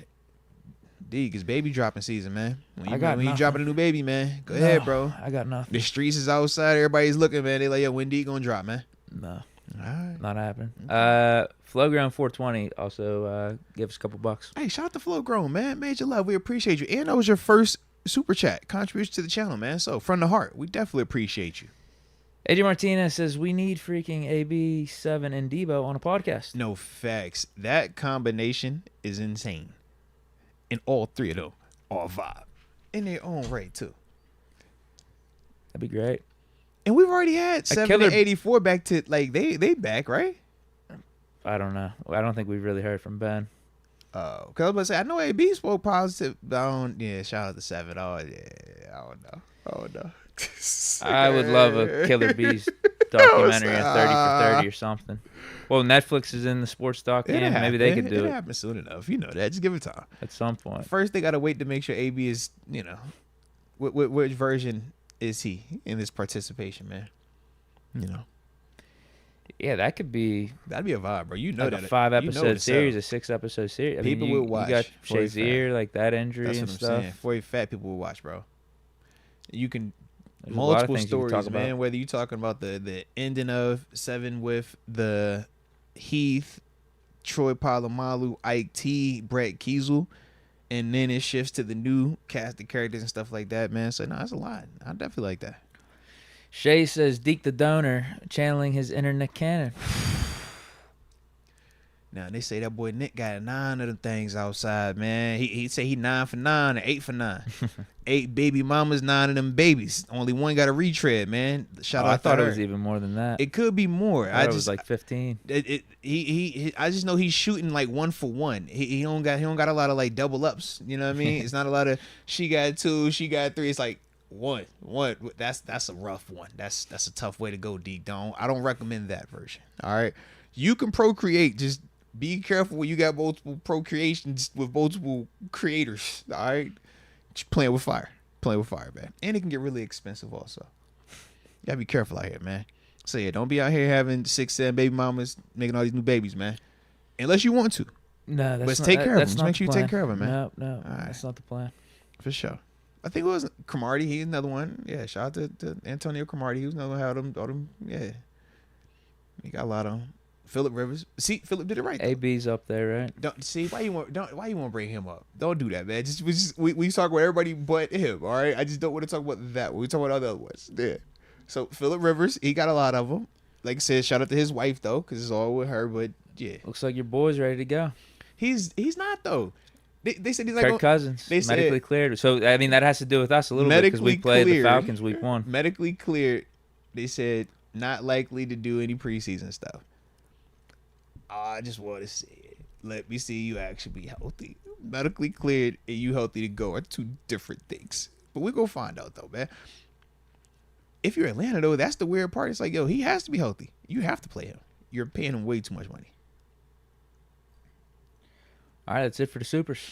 All righty, man. Well, let's get into this first topic, which I don't even remember what it is. Oh, the topic that we've been supposed to discuss. Our top 10 running back rankings. Can we get that going real quick? Because we're supposed to have Ben talked running backs. We're supposed to Ben got that out the way. And I keep forgetting to get it done. So I think that's why we had it up here first. Who the hell is this on the cover? Bro, I actually don't. Is that Saquon? No, that can't be Saquon. It might be. It might be. Saquon's face with the jersey edit. It low key. Because otherwise, who you? Yeah, because that's Philly. And that's a 26 on it. Yeah. That's probably him. Gotta be. All right. Shout out to Saquon then, man. All right, so let's get this going. I'm not used to seeing him in an Eagles helmet. It is kind of crazy. But either way, does he make your list is the real question. We'll see. All right. So go ahead and spark that thing off then, man. You better hit us 10-1. You drop yours, talk about it, and I come back 10-1, drop mine, talk about it. Yeah, I just want to go back to 828 Styles' take Uh-oh. that he said earlier about... Hold on. Do we need to, with all due respect, is it with all due respect or you solid? No, I just think it was a good take. How he was like, respect. so many running backs out here are just getting 1,000 yards don't hit the same because it's like 58 yards per game. Yeah. And if you look at running backs in the NFL in today's day and age, like, bro, it does feel like they're a dime a dozen. Like, of just being a good running back, like a really good running back. Because outside of this, like, top 4 or 5, I'm looking at about... Let me do the count real quick here. 1, 2, 3, 4. This is. I'm probably looking at close to 20 names. Okay. That are top 10 running backs. Okay, I'm listening. Which is insane to me. Like, absolutely. Like, I think that's how many quality running backs there are out there right now. Okay. But it's tough because, yeah, like where do you put them on this list? Like, how do you grade all? Like, I'm ready to hear these quality backs, man. Oh, there's a ton of them. I'm ready. Whoa, I'm listening. Yeah, let me do my list, and then I'll talk about names that you could probably legitimately put in the top 10 when we're all said and done. Okay, I'll go 10-1. Jaylen Warren 10. I wasn't not gonna have Jaylen Warren on my list. Okay. He's a dog. We know how good he is. Get 30 to Baltimore. Okay. At 9, Bijan Robinson. Okay. At 8, Breece Hall. Mm-hmm. I actually probably could bump him up another spot or two. I think he's that legit, but he's been banged up a little bit. At 7, Najee Harris. Okay. At 6, and I don't feel good about this one, but I think he's going to do good with his new team, Josh Jacobs. Okay. Shout out to Josh. Yeah. At 5, I didn't know where to put this guy, but I feel like he needs to be in this top 10. It's Nick Chubb. Okay. Coming off of that brutal injury. Yeah, it was kind of bad. You look at everything he has done up to that injury, and, I mean, it's Nick Chubb, man. Yeah, Everybody you're knows talking Nick about Chubb, him bro. in, top 2 or top 3 conversation. At 4, I'm going to go Saquon Barkley. And at 2, Derrick Henry. Okay. I was like, where is he on the list? Okay. I don't want to include him, but it is Derrick Henry. Okay. And then number 1, Christian McCaffrey. Okay. And I guess, you know what? After I go through this top 10, like,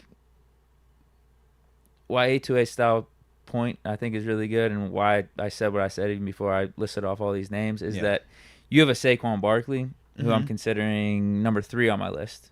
Okay. And there's a bunch of names that I left off here that had much better seasons than him last year, much more productive seasons. Okay.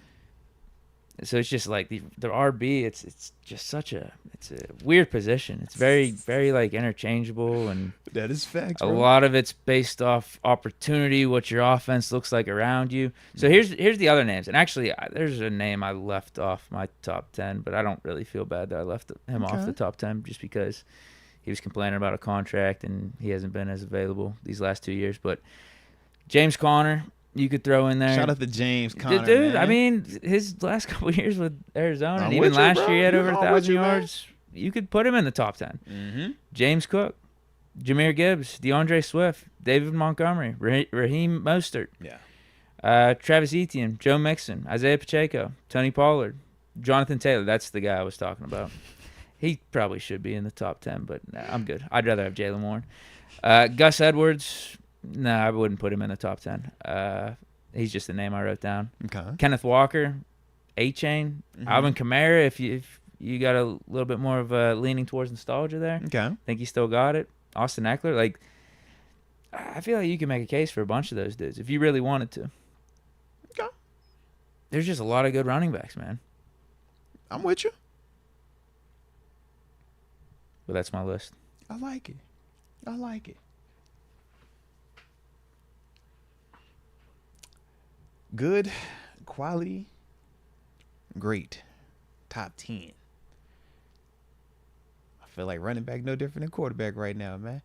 We got a finite amount of elite quarterbacks, and everybody else is good, but gets talked about on a higher level because of the position. I do think for me, man, I don't have 20 names that I look at as top 10, man. I got 10 and 3 that I kind of flirt with just based off of, where I'm kind of projecting. At 10 for me, though, I go with Jonathan Taylor. When healthy, this dude balls out. Has he returned to that 1,700-yard season? Not yet. But I don't think that it's impossible for him to get back to it, and I've already seen him do that as well, man. And he's still a good age, not old. Number 9, man, for me, Bijan Robinson. We got Bijan. He got Bijan. I forgot about that. Come on, bro. That's I my legit favorite forgot thing. about that. That is my absolute favorite thing whenever I say Bijan. I always think of you, man. I should have drafted a lineman. But Bijan, man, we know that's Mr. Electric in the open field as a rookie, man. We still, I wouldn't say dominant, but showed what glimpses of what he is capable of, man. And I think with him, man, we're going to see how much more consistent he can be, but he's going through a change. New head coach, new quarterbacks, new system. So we'll see how that plays out for him. But this is a dude that could run that rock, and more importantly, man, he catches that ball at the backfield. He is a nightmare to deal with in space. At number 8, I go with the 1,000-yard rusher, Pro Bowl as a rookie, James Cook. I ain't tripping. I get it. Number 7. You sure he made a Pro Bowl as a rookie? Yeah. Was that for special teams? He was alternate. He was like third or fourth. As a rookie? He was last year was his second year, right? Oh no, excuse me on that. Correct. Okay. Second year. Excuse me. I didn't know if he was second year. Like second a year kick he made the returner Pro or Bowl. something. No. Good call. I tripped out. Second year Pro Bowl, 1,000-yard season also. I just couldn't find a spot for him on my list. It's all good, man. I know you like you like to project. You're more of a projection guy. I'm more of a just let me see what you've already done guy. No, I like my list. I like my list. I told you like projection. I got a lot of proven guys on my list. It's funny. You start your list at 10 with Jalen Warren. I don't say anything. I talk about a proven back that's actually a Pro Bowler, and you ready to stop the whole conversation. I'm not stopping it. They say a hurt dog will holler. That's what they say, though. All right, you just need to get Jalen Warren the ball more. They say a hurt dog will holler. That is what I've heard. They say, bro, they gonna fight for what they love. They gonna fight for what they feel. Regardless of if it's accurate or not, they gonna fight for it. So I'm with you, bro. I don't want no problems, man.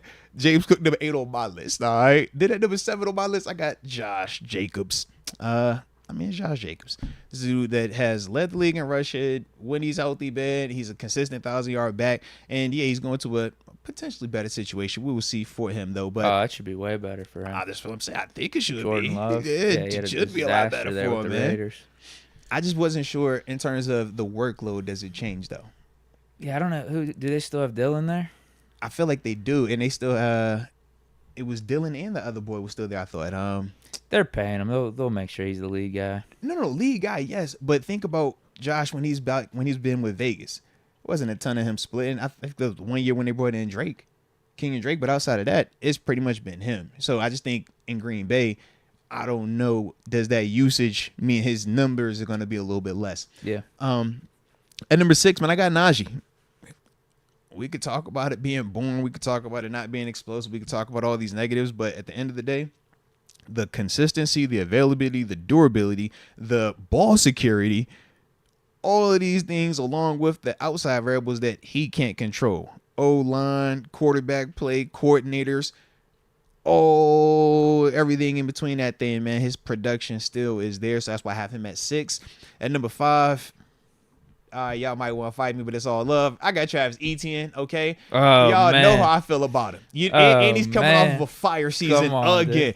I'm trying to tell you something, all right? I don't care what y'all say. Y'all are not going to ever get me to change that one, all right? Man. So, yes, I got Travis Etienne at number 5. Wait, right. You're ripping on me for you having... got James Cook. I mean, not James Cook. You have Jalen Warren in your top 10, right? Yeah, I'm Are we going to compare? Are we going to compare Jalen Warren to Travis Etienne? Are we going to do that, man? I know we're not about to do that. Hey, Jalen Warren's way more efficient when he gets the ball. I know we're not about to do that. I know we're not about to do that. I know we're not doing this, bro. We're not. No. I was gonna say I was about to say we're not doing this, right? On my list of names that like I felt like you could throw in the top 10, potentially like a James Conner and Jahmyr Gibbs, DeAndre Swift, and all. And you got Etienne's one of those names. You got him at 5. I'm listening to your reasoning for James Conner, and I'm going to tell you my reason for Travis Etienne. But I don't even have Conner in my top 10. So you threw that name up there. I'm trying to figure out how those names deal with Etienne because I'm listening to you name names. I'm listening to your case. Conner's been balling out last 2 or 3. I'm listening to your case. Look at the touchdowns. Look at the yards. You're looking at stats. That's fine. I'm talking about actual impact. I'm talking about when he puts that ball in his hand, when he's on that football field. I don't know. I mean, what do you have? Less than 4 yards of carry? People rip on Najee for that, so too. The same way earlier when my man said, yo, anybody can get 1,000-yard rush. And I said, yeah. You were like, yeah, man, you could just put this back right there. He'll get 60 yards, right? And then I made the rebuttal of, yeah, if I'm not caring about this back, give him the ball. He can get whatever he wants. I'm worried about stopping these guys that actually hurt us. Travis Etienne, they're worried about actually stopping him because he's the one that actually keeps that offense going because Trevor Lawrence be up and down. And he still produces as a runner and as a receiver out the backfield.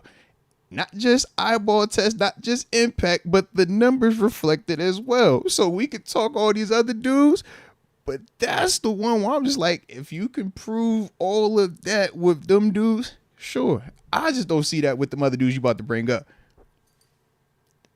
I mean, I guess you could argue impact one Fair. way. Right, It's such a gray area. But what I'm talking about is all those other running backs like Mostert, 18 touchdowns last year, over 1,000 yards. 18 touchdowns. I'm happy for.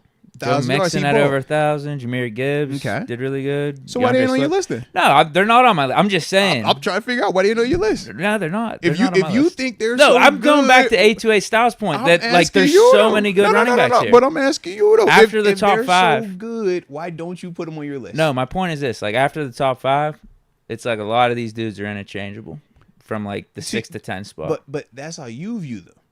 And I'm asking you what makes them interchangeable to you because I personally don't see them as interchangeable. That's why I don't hear this. Oh yeah, I can put that guy for that guy. It's like, nah, I like this. When I think of Mostert, I think of Miami. I think of, bro, do you know how hard it is to play defense against Miami to stop the run when you got Tyreek Hill and Jalen Waddle?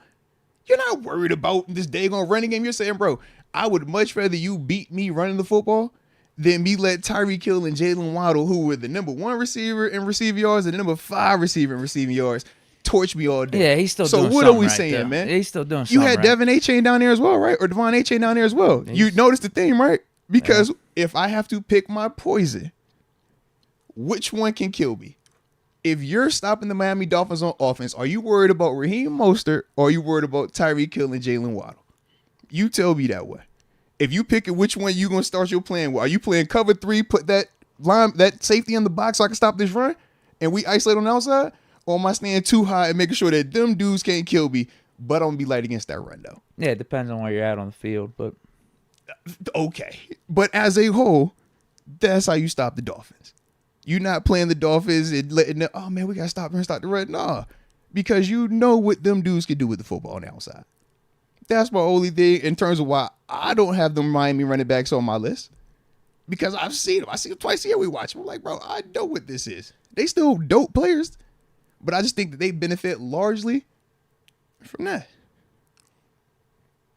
I think if Najee had that, I think he would ball too. Yeah. I don't know if he fits that system. I think he would ball in that system too. I think he would ball in that system. I think that's kind of my point. I think a lot of these running backs would. So when I see the running backs that don't have that, that's why I rate them higher. Yeah, that's what I'm saying. That's why I got that's why you got your 4 or 5 there with McCaffrey, Henry, Saquon, Nick Chubb. Like those guys are different. Everyone else, it seems like you just get them in the right system, they're going to produce because there's a lot of talented guys. So let me finish my top 5 real quick. All right, at number 4, I got Nick Chubb. At number 3, Derrick Henry. At number 2, Saquon. And then at number 1, Christian McCaffrey. There we go. I love it how, man, you don't even be letting me get my list off before you got it. It's like, hey, bro, I like what I like, man. Yeah, I guess Etienne was the big difference then. Yeah, because, I mean, we got Najee around 6, 7. I have Breece Hall in the mix. You don't have Breece Hall. I got Bajan on there. Yeah, everything else, I mean, I got Jalen Warren. I just wasn't going to have a top 10 without Jalen Warren in it. Probably, yeah, I think Jonathan Taylor, that would be the guy I would replace. Jalen Warren with if you're gonna just go off more production, what they did in the past and everything. But I really like Jalen Warren, man. I really like him. I mean, respect he's a for dog. that, I get to see him every game, and he's awesome. I mean, part of me wanted to put him above Najee Harris, but I got to give Najee the respect for the 3 1,000-yard seasons. And I think Breece Hall was that good. I mean, if anything, Breece Hall was nice, bro. He Breece just got Hall, hurt. He was nice. Yeah, he got hurt in his rookie year, and then Aaron Rodgers went down last year. But for him to almost put up 1,000 yards last year, obviously he's pretty good in the receiving game. Yeah. Like, I think he's really legit, and I think he'll prove that this year. Nah, he is legit. I like him. Like, he's able to produce with an inept offense around him. Facts. Shoot, honorable mention, man. And Bijan Robinson kind of did that too last year with the Falcons. Absolutely. Still put up almost 1,000. What do you have, like 400 or 500 receiving? That's why I got him on my list. Absolutely. He should be better with you got Kirk down there too this year. My only honorable mentions that I had, Kenneth Walker, big fan. Kyron Williams, love what he was doing last year. And out of, just for the giggles of it, Raheem Mostert as well. So there we go. Yeah, you look at Swift and Gibbs and all these dudes. Like, it's just crazy. Because, like, Swift was an afterthought with the Lions. He goes over to the Eagles. Balls out. Gibbs, no one thought he should have been the Lions draft pick. Everyone's like, oh, you reached on him and everything. Dave Montgomery, like, I don't think anyone was stressing about the Bears losing him. Like, these dudes, it's just pretty crazy. You get in the right system. You get around a good OC. You got a good quarterback and stuff. And Isaiah Pacheco, 7th-round pick. He's with Mahomes. So why he ain't on your list? Been 1,000-yard run. No, I'm just saying, like, if there's a player out there, if there's a person out there that like really loves Pacheco's running style and just like, man, he's like that steady force for the Chiefs and the run game and everything. He's good in the playoffs. He'll step up. Like, I think you can make a case throwing him in that top 10. Shout out to List. That's what makes List beautiful because it's subjective. You're right. I'm not. Everybody's right. No, it's subjective. I'm not putting Pacheco in the top 10, but it's just like there's a lot of dudes here, man, that are putting up over 1,000 yards, close to 1,000 yards, and yeah, a lot of talent. A lot of talent at the running back position. It's a shame these dudes don't get paid like they should, but if anything, I just think seeing how there are dudes that you could rank like 20th or like 22nd, they're still getting 1,000 yards. No, respect. It's just crazy hearing how you talk about 1,000 yards and running backs, and you'll like speak very highly of these dudes from a statistical standpoint. But then when we talk quarterbacks, it's a completely different metric. It's a completely different conversation. It's a completely different thought process. I think it's a different position, bro. Too. What? So why is it this is so heavily weighted on stats? I mean, whereas the quarterbacks will like pick and choose which ones you want to praise for their numbers and which ones you'll just give a pass on because of what they did a while ago. It is a different position. I mean, they're touching the ball every time. They're the leaders of the offense. Like, everything goes through them.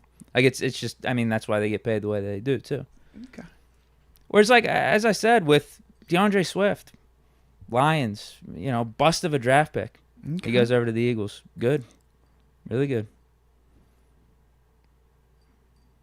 But not top 10 good to you, though. I wouldn't put him there. I mean, do it a couple more seasons. Yeah, well, I wouldn't put him there. I could see someone make an argument for it, though. Who had the better season between him and Jalen Warren to you? Like, I wouldn't be stressing if DeAndre Swift. I'm not even going to front about that, but we got to get Jalen Warren the ball more. I see what he does when he gets the ball. I get Jalen Warren's the reach of my top 10, but I wasn't going to do a top 10 without him. I think he's that good. He's really that good. It's your list, man. I see what happens when he gets the ball. Yeah. Throwing the blocking, too. Dogging him. Yeah. All right. I like it there, baby. I like it. Let's get it going, man. Let's get it. Y'all hit that like button if y'all digging the running back rankings, and make sure y'all drop y'all's as well, please. I think we got some supers. We'll clean those up and then get to this next topic. I think it's Sean McCartney. He's got a couple here. Shout out to Sean, too. He says, Deke, I'm not saying you have a kid or kids, but if you have a son, would his name be Ben? Or Benjamin? No. Benny. Love the show, guys. Sorry, I've been gone for a while. Yeah, man. We're glad you're back. It's summertime. It's cool. Yeah. And hope all is well, though, while you've been gone. Hopefully it's nothing negative. So shout out.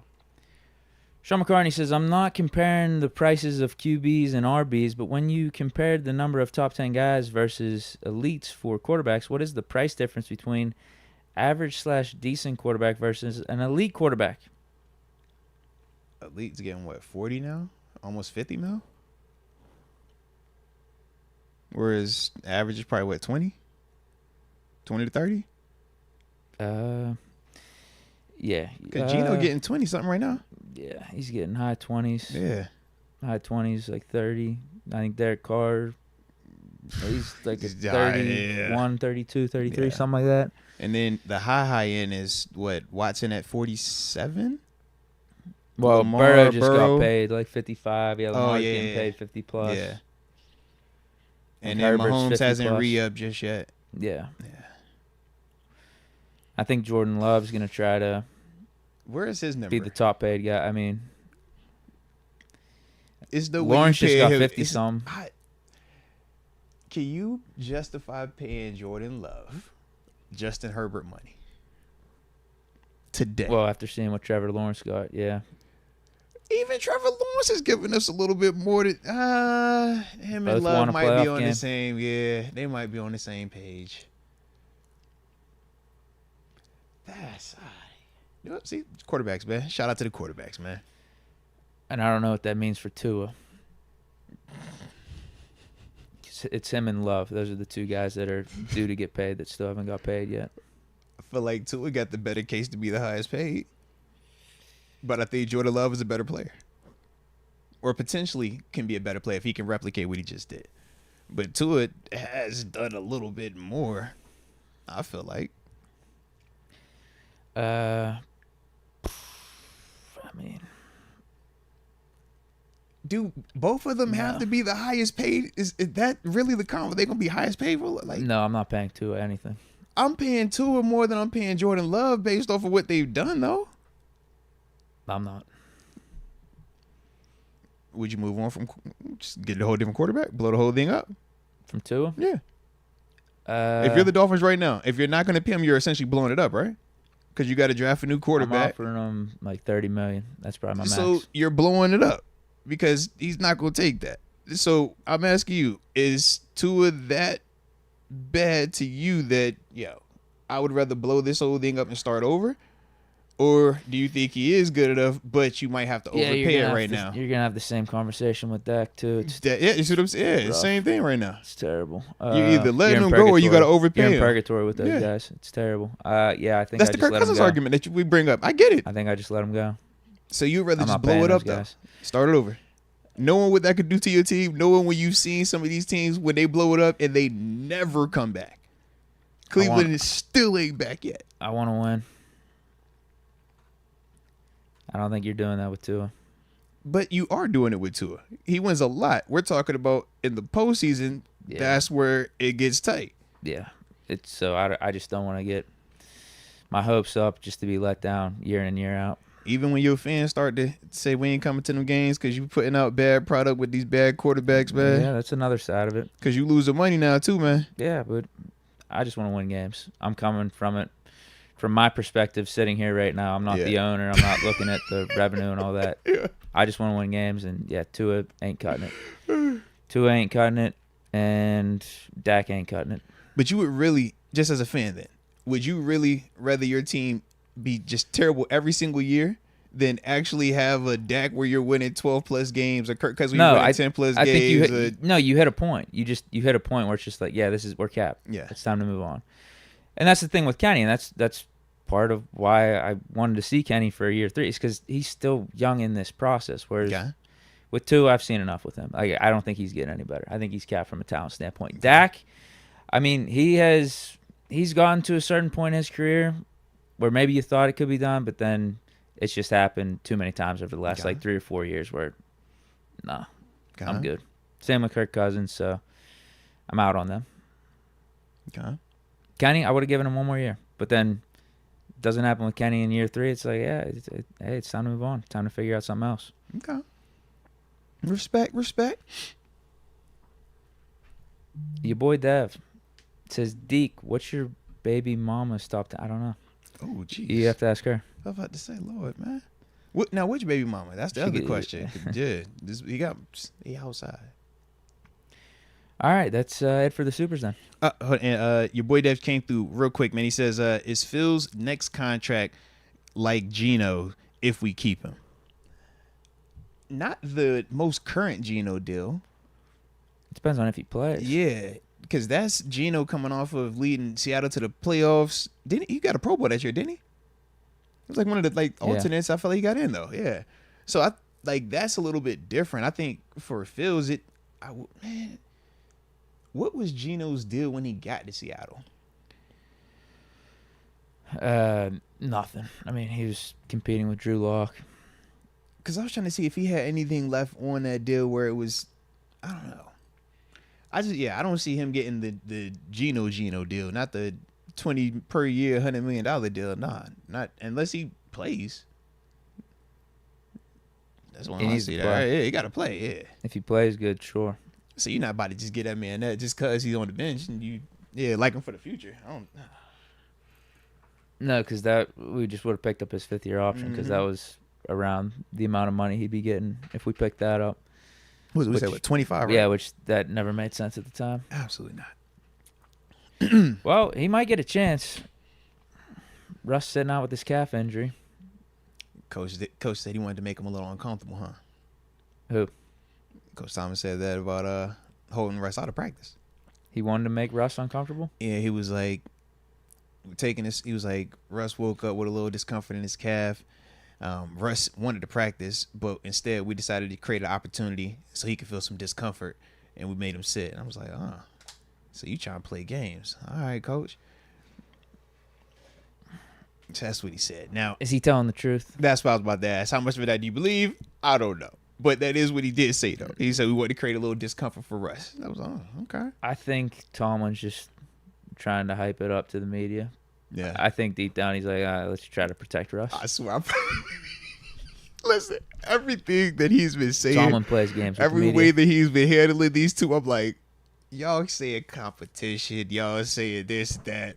Everything, the way that you're moving, coach, from just my experiences being around you, says that that's the quarterback. That's the backup. You really like the backup, though, but you know that this gives you the best option. But you, just like everybody else, are really excited and intrigued about this guy.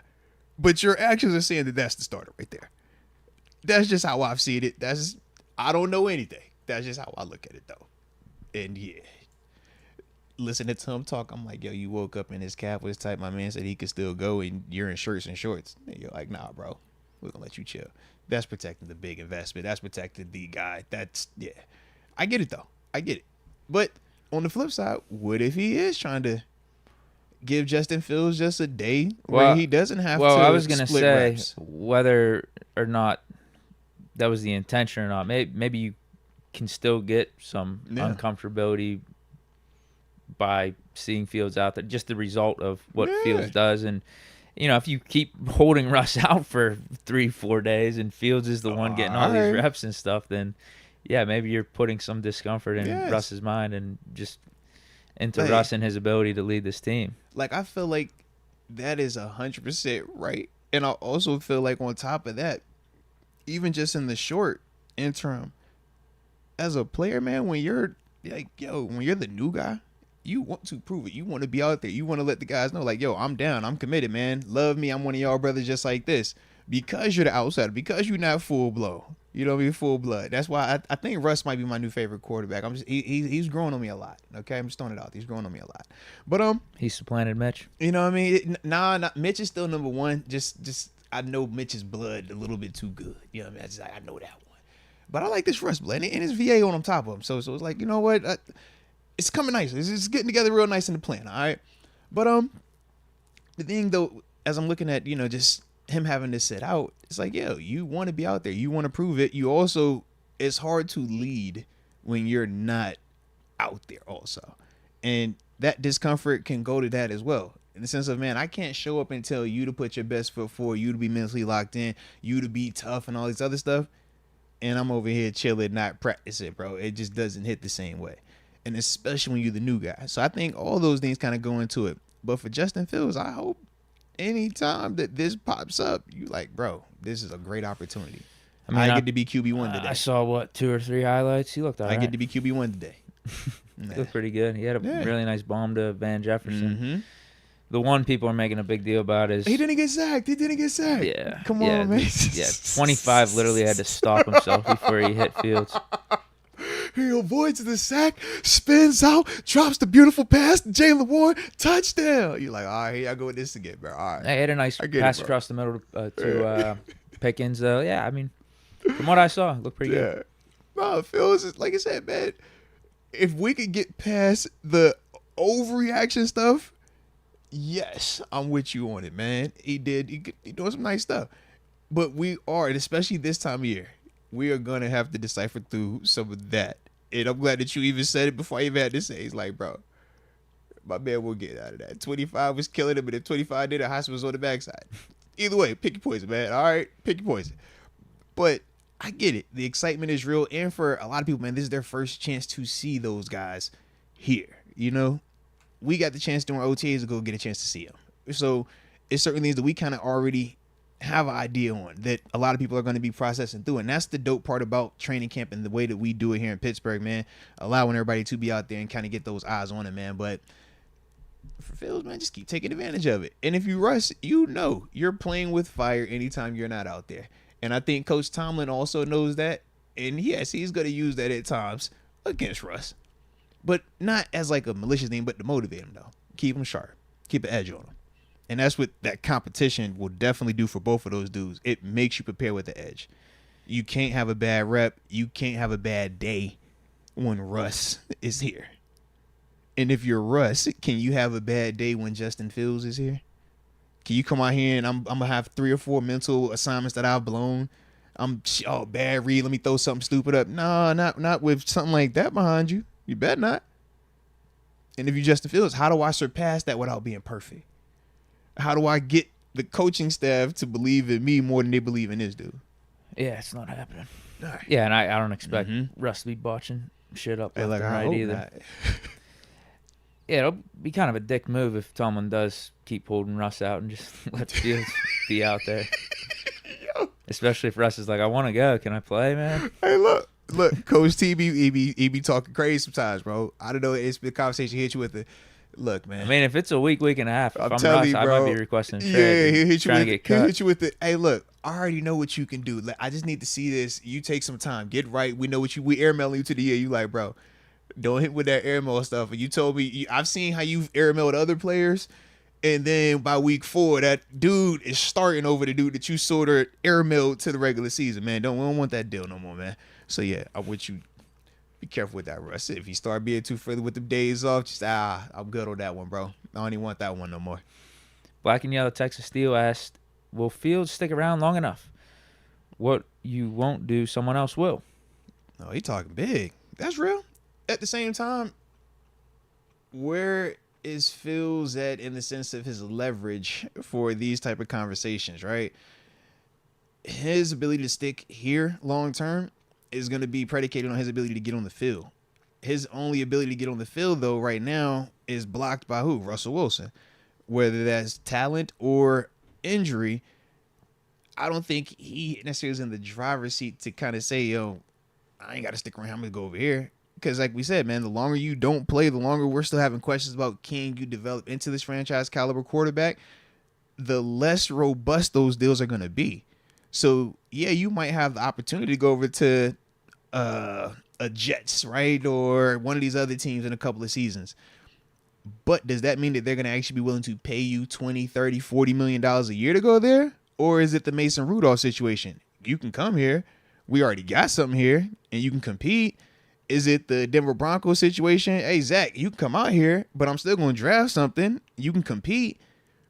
Because if that's the case, then it's like, yo, he's not doing anything that's different in the situation he's in right now outside of, just having a different jersey on. So that's my only thing in terms of Phil sticking around long enough for not. If he doesn't have leverage like that, I don't think it's going to bother us one way or the other, especially if we see what we want to see from Russ. Now, if Russ is stinking it up, then I don't think Fields has that same conversation because we're probably going to see Fields. And if he does what he's supposed to do, then we're the ones kind of taking the driver's seat and saying, hey, we want to keep you here. Right. All right, that was the last super. All right, man. Y'all hit that like button if y'all dig in today's show. And, of course, subscribe if you are new to the channel. All right, so we know ESPN does an awesome job, especially during this time of year, man, where our good old guy, Jeremy, I was about to call him James, Jeremy Fowler, man, wants of the Pittsburgh beat. All right? But he'll go around and talk to different coaches, execs, front office people, man, and kind of get their rankings on players, man. And figured today, man, since, started training camp, and I like linebackers, figure we start with inside linebackers, all right? So, for Jeremy Fowler and ESPN's top 10 off-ball linebackers, according to executive coaches and scouts of the NFL, I'm going to read down this list real quick, all right? Now, remember, Jeremy did not create it himself. This is just the information that he's gathered from the congregation, and he's brought it in here. All right, at number 10, he went with Fayesade, I butchered it, Olakun, the linebacker with the Jacksonville Jaguars, excuse me. Then at number 9, got Dre Greenlaw, linebacker with the San Francisco 49ers. At number 8, Demario Davis, New Orleans Saints linebacker. At number 7, Tremaine Edmonds. Shout out to Tremaine, Chicago Bears. Love to see it. Number 6, the one that got away is what I call him, Jeremiah Owusu-Koramoah. Mr. JOK with the Cleveland Browns. Don't like your squad, but definitely a fan of his game. Number 5, Nick Bolton with the Kansas City Chiefs. Number 4, making his appearance on the list for the first time, Deke, rocking that black and gold. We talking about Patrick Queen. All right, then the list. I mean, this list is. I shout out to the list. At number 3, Matt Milano, Buffalo Bills linebacker. Don't do that, Deke. Do not do that. Stop it. Just stop it. At number 2, Roquan Smith, Baltimore Ravens, and then at number 1, Fred Warner, San Francisco 49ers. Stop it. I already just stop it, bro. Why you being negative? Just leave it alone. We're gonna read about Patrick Queen. Can we just read about Patrick Queen? We're gonna be positive. Can we just talk Patrick Queen? Just leave it alone. Just Patrick Queen. Queen got snubbed. No, stop. See, here you go. Patrick Queen is on the list at number 4. Shout out to Patrick Queen. Patrick Queen last year was not on the list. He was an honorable mention. All right. For this year, his lowest vote was unranked. Highest was 3rd. See, so there you go. Somebody had him at 3rd. That's a salute, right? It's probably a good list. Shout out to whoever that was. Shout out to that person. All right? Like I'll give Fred Warner and Roquan one. Oh, I think that makes sense. That's crazy. That makes sense. That is crazy. Deke, why are you doing this, Deke? I think 3's wide open for a guy like Patrick Queen. Deke, why are you doing this, bro? Why? That's crazy, Deke. Why you want to be like this, bro? Why you got you violence, man? Just let the list be, man. This is scouts, execs, and coaches. They said, we just reacted. They said it, man. You about to put that venom on Matt, man. Matt's recovering from a leg injury, man. Let Matt continue on his recovery. That's why I'd probably bump him down a little bit more. Yeah. So we're going to read about Patrick Queen, all right? I'm going to read what they said about Patrick Queen. Pittsburgh's linebacker tradition is rich, but the team rarely spends top dollar in free agency. By giving Queen a 3-year, $41 million deal in March, Pittsburgh effectively plucked a star out of rival Baltimore while reimagining the middle of its defense. Queen did a little bit of everything for Baltimore, racking up 133 tackles, 3.5 sacks, and 6 pass deflections. Closing speed and blitzing ability, an AFC executive said, he'll make a big impact on Pittsburgh's defense. A few veteran NFL coaches said that while Queen is a physical run player and solid in man coverage, he misses plays he should make in match zone coverage. Lack of instincts might show now that he's not playing next to Superman, and in parentheses they put Roquan Smith, one NFL exec said also. So how you feel about I think that's why you have Smith man? Above Queen right now, but let's see what Queen can prove whenever he's the top dog on his own team. Now, he had his chance with the Ravens his first couple years, but now he's a little bit more mature. Now he's hitting the prime of his career. Yeah, I think, that's going to be the, I guess, make or break point for him and whether or not he can overpass a guy like Roquan Smith? Like, can he take over this team, this Steelers team, and be as good, if not better, as a Roquan Smith over there in Baltimore? No, that's facts, man. He's kind of gonna be like Simba. You know, he had the first chance and he ran away. Then he came back. That's the thing. Like, he was still good. It's just Baltimore was looking for a little bit more. They got Roquan Smith. I was like, boy. But then you saw an instant uptick in Patrick Queen once Roquan got there. I think Queen helped out Smith though a little bit too, because we weren't talking about Roquan Smith like that with the Bears. I know he was still up there, but he being with the Bears kind of hid his talents. Yes. But he was for certain still talked about. It was just he played in Chicago. I think now we weren't talking about him being number 2 though. Like he was in the top 5, top 6, top 7. But now with him being on Baltimore and good organization, good defense, good coach, and all that, and having a Patrick Queen next to him, he's elevated to 2. Mm-hmm. So I think he got some help. If you're on a winning team, you're going to be viewed more favorably. I mean, I think history has shown that certain dudes, man, it's like, yo, because he plays on that team, they talk about him as an all-time legend. And you're like, bro, he ain't even like that. This dude way nicer, but he plays on a terrible team, so he's not getting that type of notoriety. So sometimes, I mean, that is the case. And for certain, they both complement each other. But I just think we all, when we're watching the Roquan Smith and Patrick Queen tandem, the majority of people would feel like Roquan was the alpha of that of that duo. Even though Batman and Robin, man, Batman is dope by himself, but Robin makes his job a whole heck of a lot easier. Roquan is Roquan, but Patrick Queen made his life a whole heck of a lot easier. We'll see for him when he has to adjust to Trenton Simpson being next to him and what that dynamic is like. Whereas for Patrick Queen, he has a little bit different of an adjustment, but our linebackers here should have that positive uptick that he benefited from, because now he's bringing some talent here that we haven't had realistically since Ryan Shazier. So that's the part where it's like, man, I'm excited for him, and we know he got the dog in him. Either way, it's pretty cool seeing one of our inside linebackers this high on a list, and it's legit. Deke, how long has it been since we've had this? Anything, like I said, man? I think he's getting snubbed a spot. Don't do probably that. Top 3 is more appropriate. Can we just see? All right. What's crazy though is whenever we signed Patrick Queen, I didn't have a list in front of me or anything. Mm-hmm. I was talking about him being like top 5, top 6, maybe just off the top of my head. But whenever you really lay this out, like. He's right there, top 3. I guess the only knock against him would be he did have a Roquan Smith next to him, but production alone, specifically last year, like it was a top 3 linebacker type of season. To me, I think when we just amongst NFL circles, right, and we're just like, yo, which linebacker tandem did we respect better? Which one do we like more? I think we leaned Fred Warner, Dre Greenlaw over Roquan and Patrick Queen. And we think Fred was better than Roquan. And up until recently, it was back and forth. I think some people was digging the Greenlaw element. But right now, I mean, Queen is up there, bro. Queen has stepped up in a major way, and that really blossomed with Roquan. And I think that's why we're like, yo, we're going to see what Queen could do by himself now.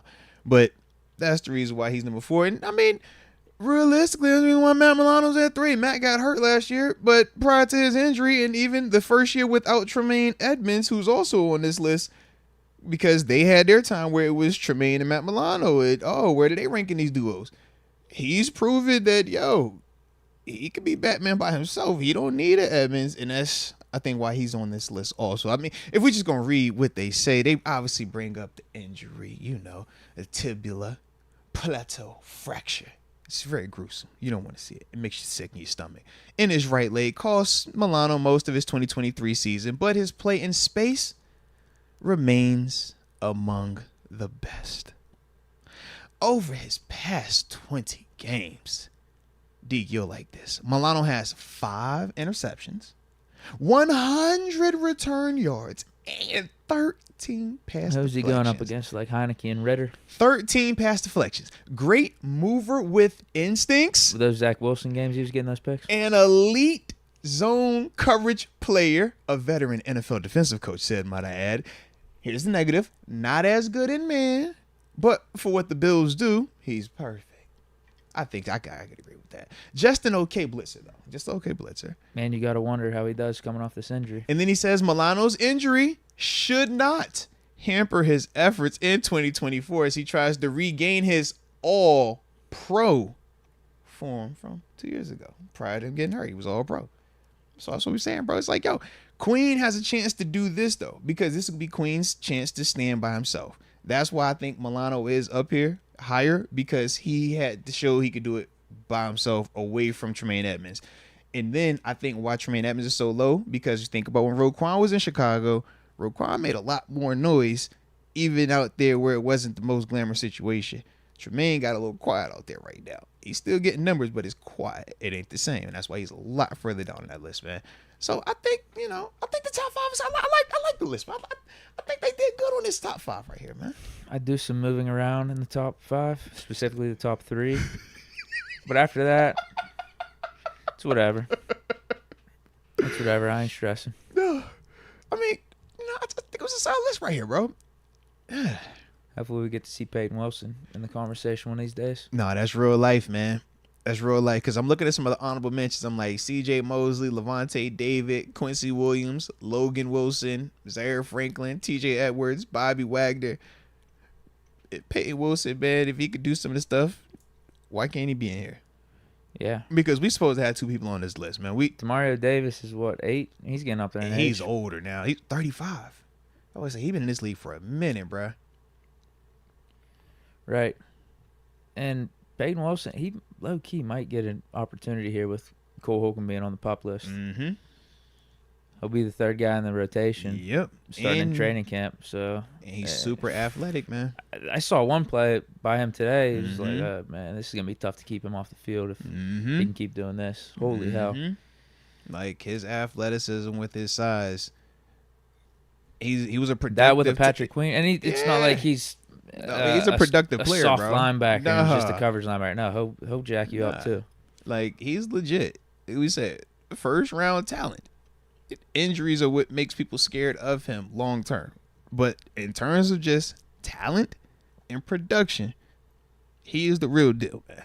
He is the absolute real deal. And that's why, we're about to talk about another article where they're kind of talking about him. You've heard how I've talked about, you've heard, even just league guys, man. When they're talking about it, because it's like, yo, he does a lot. His sideline to sideline, his ability to cover so much ground, his instincts, his eyes, like all these different things that he plays and brings. That's why we're excited about him. Big question is just, yo, is your body gonna hold up? And as long as it holds up, man, cool. But we ain't tripping on that no way, because we ain't have to pay that top premium for you now. So now it's like, hey, man, we house money. Any other thoughts? Well, actually, I did have a little bit of a thought. I'm messing around. I ain't got no thought, man. I just like the list, man. I ain't tripping. Like, as I was really going through the list, I'm just like, they kind of was like, yo, they kind of got it right. I'm like, sometimes, they'll have a name or two. We're like, yo, I hate this list.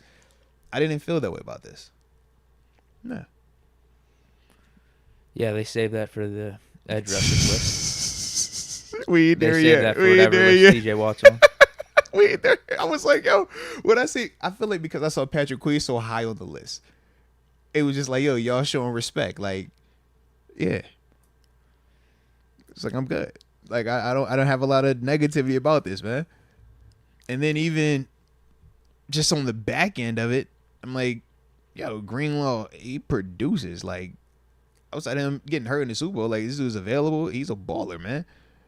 Olukan down in Jacksonville, baller, produces, and they're young. DeMario, you can make a case because he's older, but he's still been steadily producing. We can make a case he's been better as an older player than he has as a younger player. I don't think there's any names in the honorable mentions, though, that you're stressing about to put in over DeMario Davis. Like, I like Logan Wilson a lot, but I don't think I put him over DeMario right now.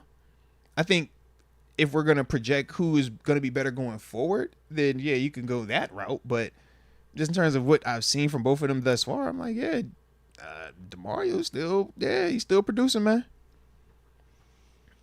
CJ older, Levante older, yeah. Bobby older, yeah. All right. Shout out.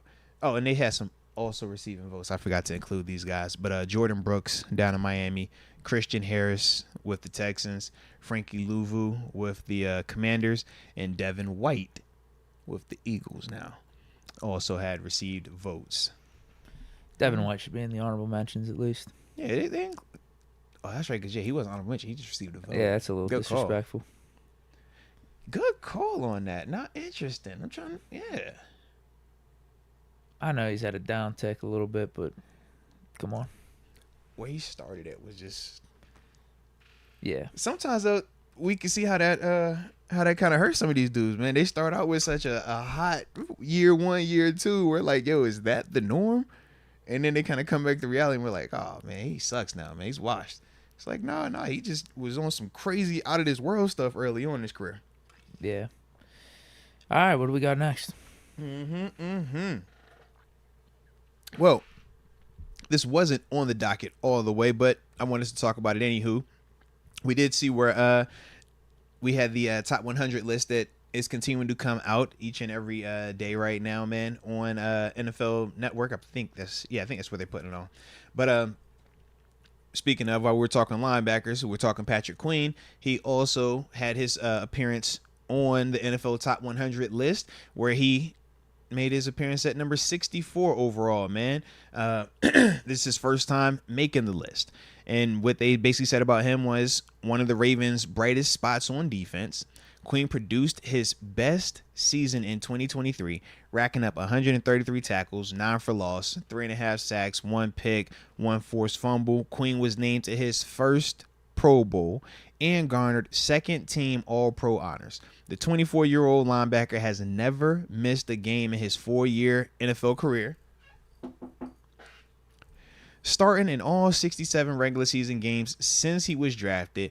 Queen will be on a different team in 2024 after signing a 3-year, $41 million deal with AFC North rival / big dog Pittsburgh Steelers.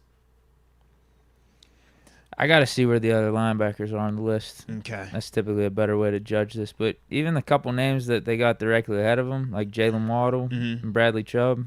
I didn't like Bradley Chubb ahead of him. I'll take Queen over them. Yeah, I didn't like Bradley Waddle's Chubb. too inconsistent.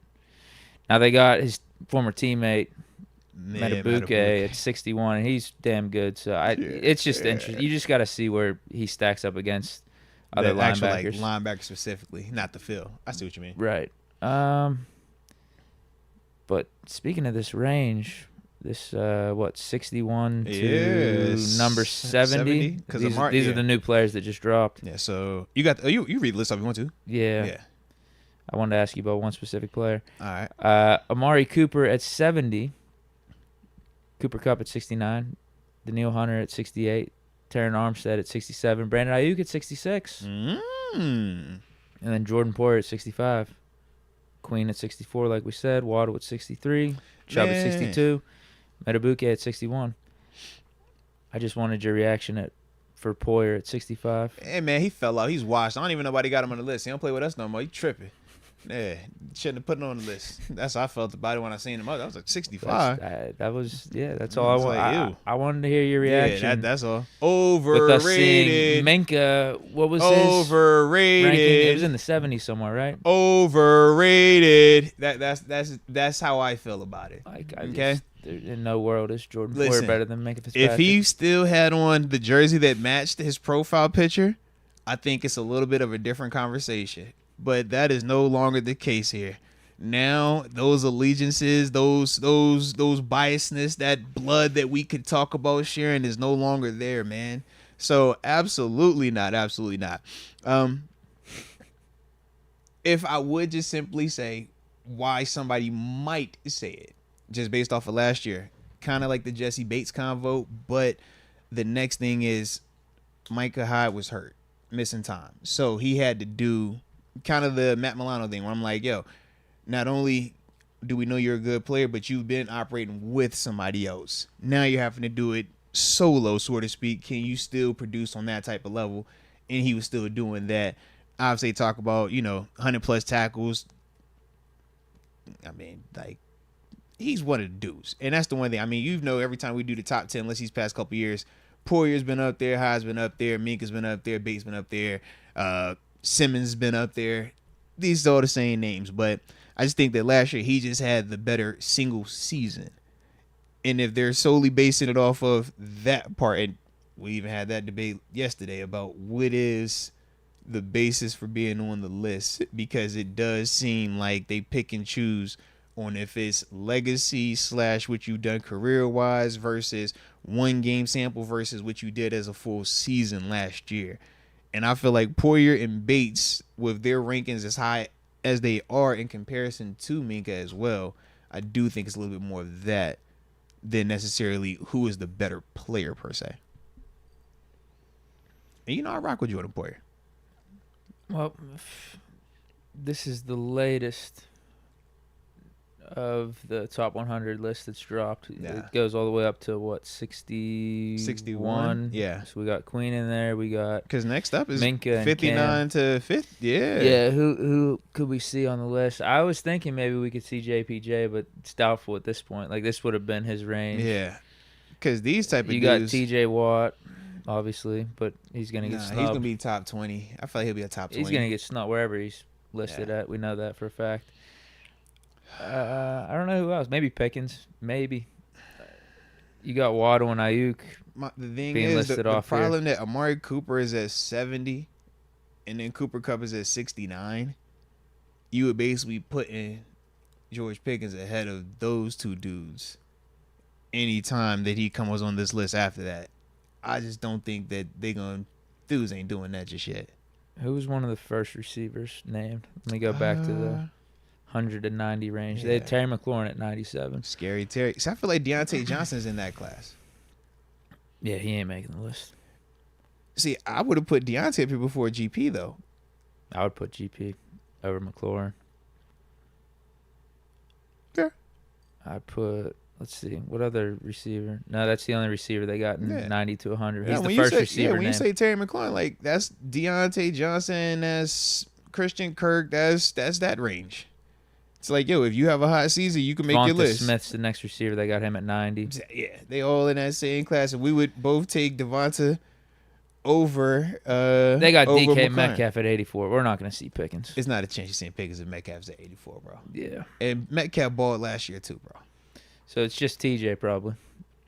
Is it really? Hold on. Unless you think they're going to throw Najee on here.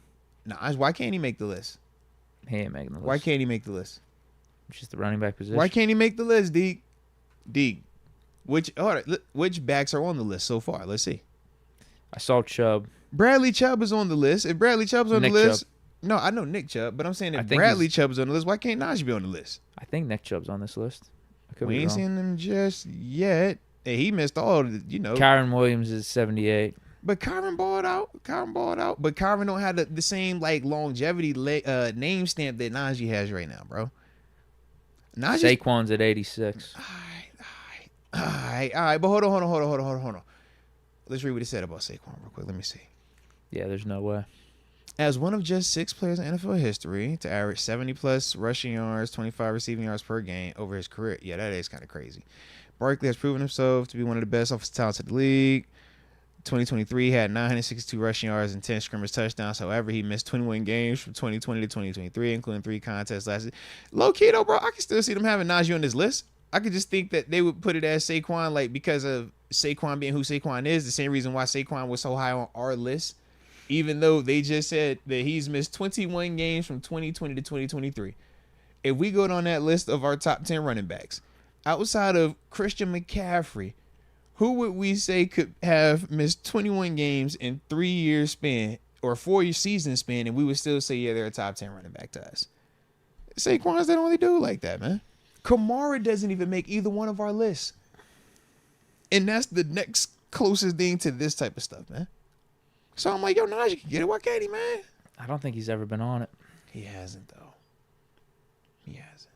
I don't think there's going to be many running backs. I think you could count on Derrick Henry and CMC. And does Chubb make the maybe list? Chubb. I don't even know. If Aaron Rodgers got on at 93, was that it was? I think the players themselves are devaluing the running back position. That could also be true. Mostert's gonna make the list. He had a high season total. I know. I don't know what to think. I don't know what to expect. I just know Najee's not making it. TJ might be it for us then.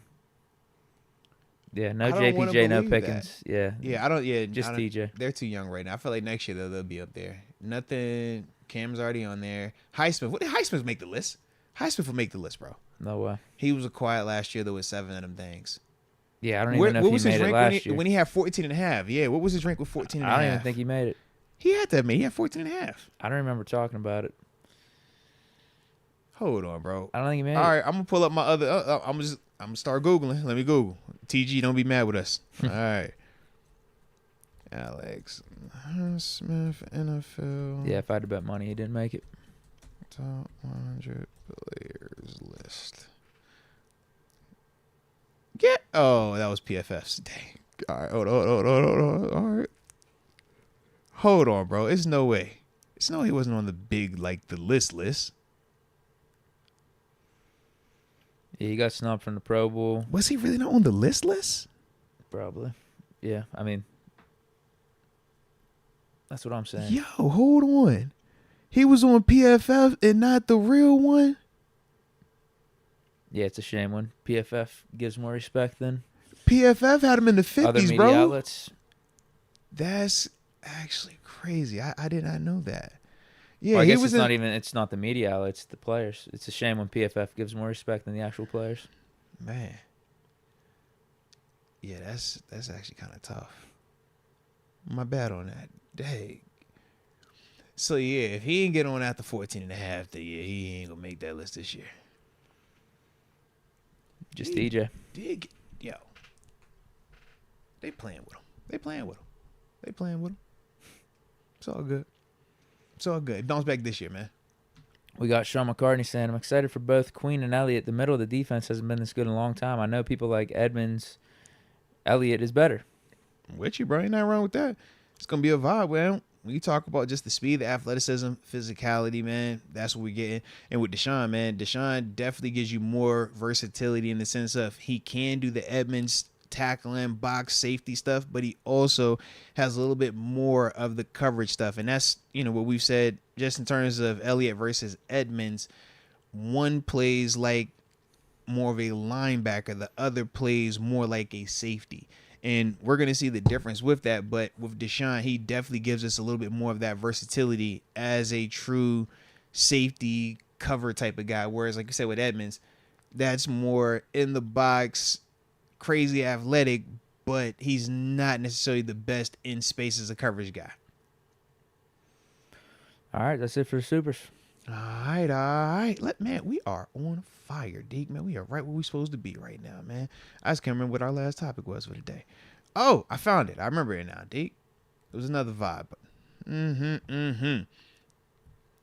Because there was this article that we did recently see. Shout out to NFL.com, man.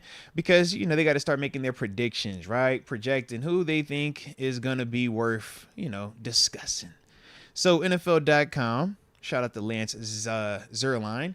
He had put together his top 10 NFL Defensive Rookie of the Year candidates for the 2024 season. All right. So I'll just get right to it. Name 10 names.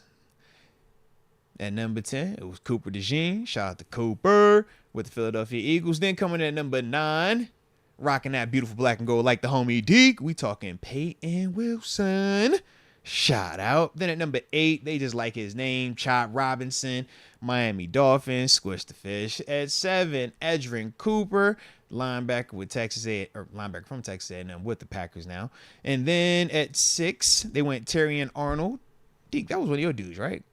You liked him a lot, right? I thought he could have been a Steeler. Heck yeah, that was best. I thought that was your guy right there, man. But with the Detroit Lions, they got him at 6.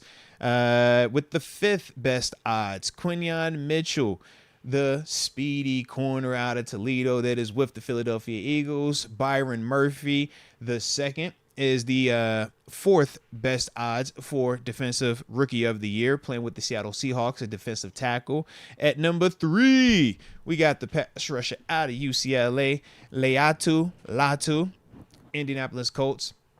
Number 2, They say Dallas Turner, the outside linebacker from Bama that is now playing with the Minnesota Vikings.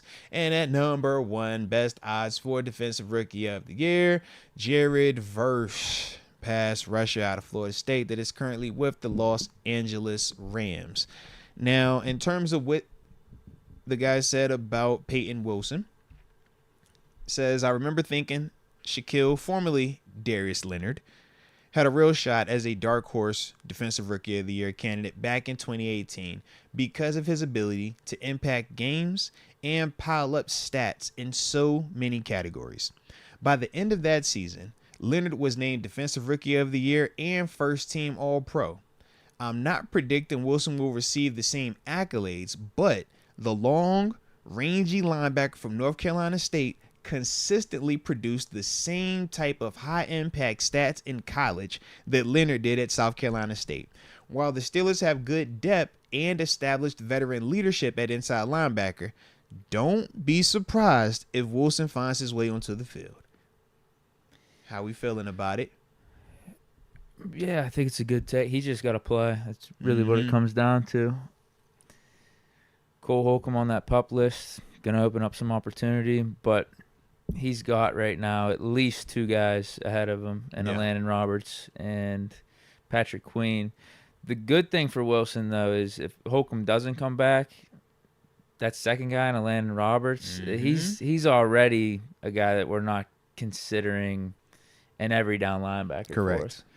So Peyton Wilson can show his splash and like what he's really capable of. It's like, why don't we want to pair Peyton Wilson with Patrick Queen and have them out there for the majority of the time? Hey, look, more athletic, more speed. Yeah, like why do we younger? Why do we want to put ourselves potentially at a disadvantage with a Landon Roberts versus Peyton Wilson? Because Peyton Wilson, if everything comes to full fruition with him, and I'm not saying that's going to happen in his rookie year, but if he shows he's at least capable of playing out there and he's not going to be hurting us, then like he could do it all. Like he could cover, he could get after the running back, he could get you tackles for anything, rush the passer even too, contain the quarterback if it's a Lamar Jackson we're going up against. Almost like whereas like a Landon Roberts, we know we're at a disadvantage. Now hold on, Deke. It's coverage. Hold on, like, Deke, man. Don't be coming at E-Rob like that. E-Rob, the dark grind. You seen how he pulled up the training camp. Did you see how he pulled up the training camp? Yeah. Did you see how he pulled up the training camp? This isn't a shot at Landon Roberts, but it's just like if we could get our defense completely on our P's and Q's and completely refined, where the offense, like I don't know, they don't have some like great mismatch no matter what down it is. Yeah. Like I think that's something you gotta lean into, and that's something Peyton Wilson can give you as a defense. Because obviously Landon Roberts, he could be out there on first and second down, like more rundowns. But I mean, you get a good quarterback, you get a good offensive coordinator, or just a good offensive mind like going up against Allen that. Or something like that. Yeah, they could check out of it and point out the mismatch. And teams that aren't afraid to throw on first downs will probably try to attack Landon Roberts. Yeah. So if you can get a Peyton Wilson out there, why not? If you think he's ready, like I think it'd be awesome. But it's E-Rob though. No, I know it's a shame because I really like Landon Roberts. E-Rob, but we saw some of his shortcomings at the end of last year. Yeah. But you saw what he can give you from a toughness standpoint and just being a traditional old school linebacker standpoint. And I love that stuff. I love it. But AFC North. Let's not forget we play AFC this is North. The 2024 NFL though too, and this is you're talking about the AFC North. We are going to be going up against the Joe Burrow and the Lamar Jackson. This is very true. It's tough. It is still the AFC North at the heart of it, but it's hybrid now. Yeah, it is. It's more hybrid. Because you definitely got some athletes on the perimeters, man. You got athletes on the perimeters. You got good quarterbacks in the division. And Cleveland's still Cleveland. I like the take. Yeah. I like the take. Respect. I don't know if 9's too low or too high because I don't know how much a bunch of these other guys are going to be playing for their respective teams. Because some of these dudes were drafted higher, and I think that's why they might be listed higher. And then the others, it's like, if you're an edge rusher, you're going to naturally Wilson's the only round 3 guy on this list. You see what I'm saying?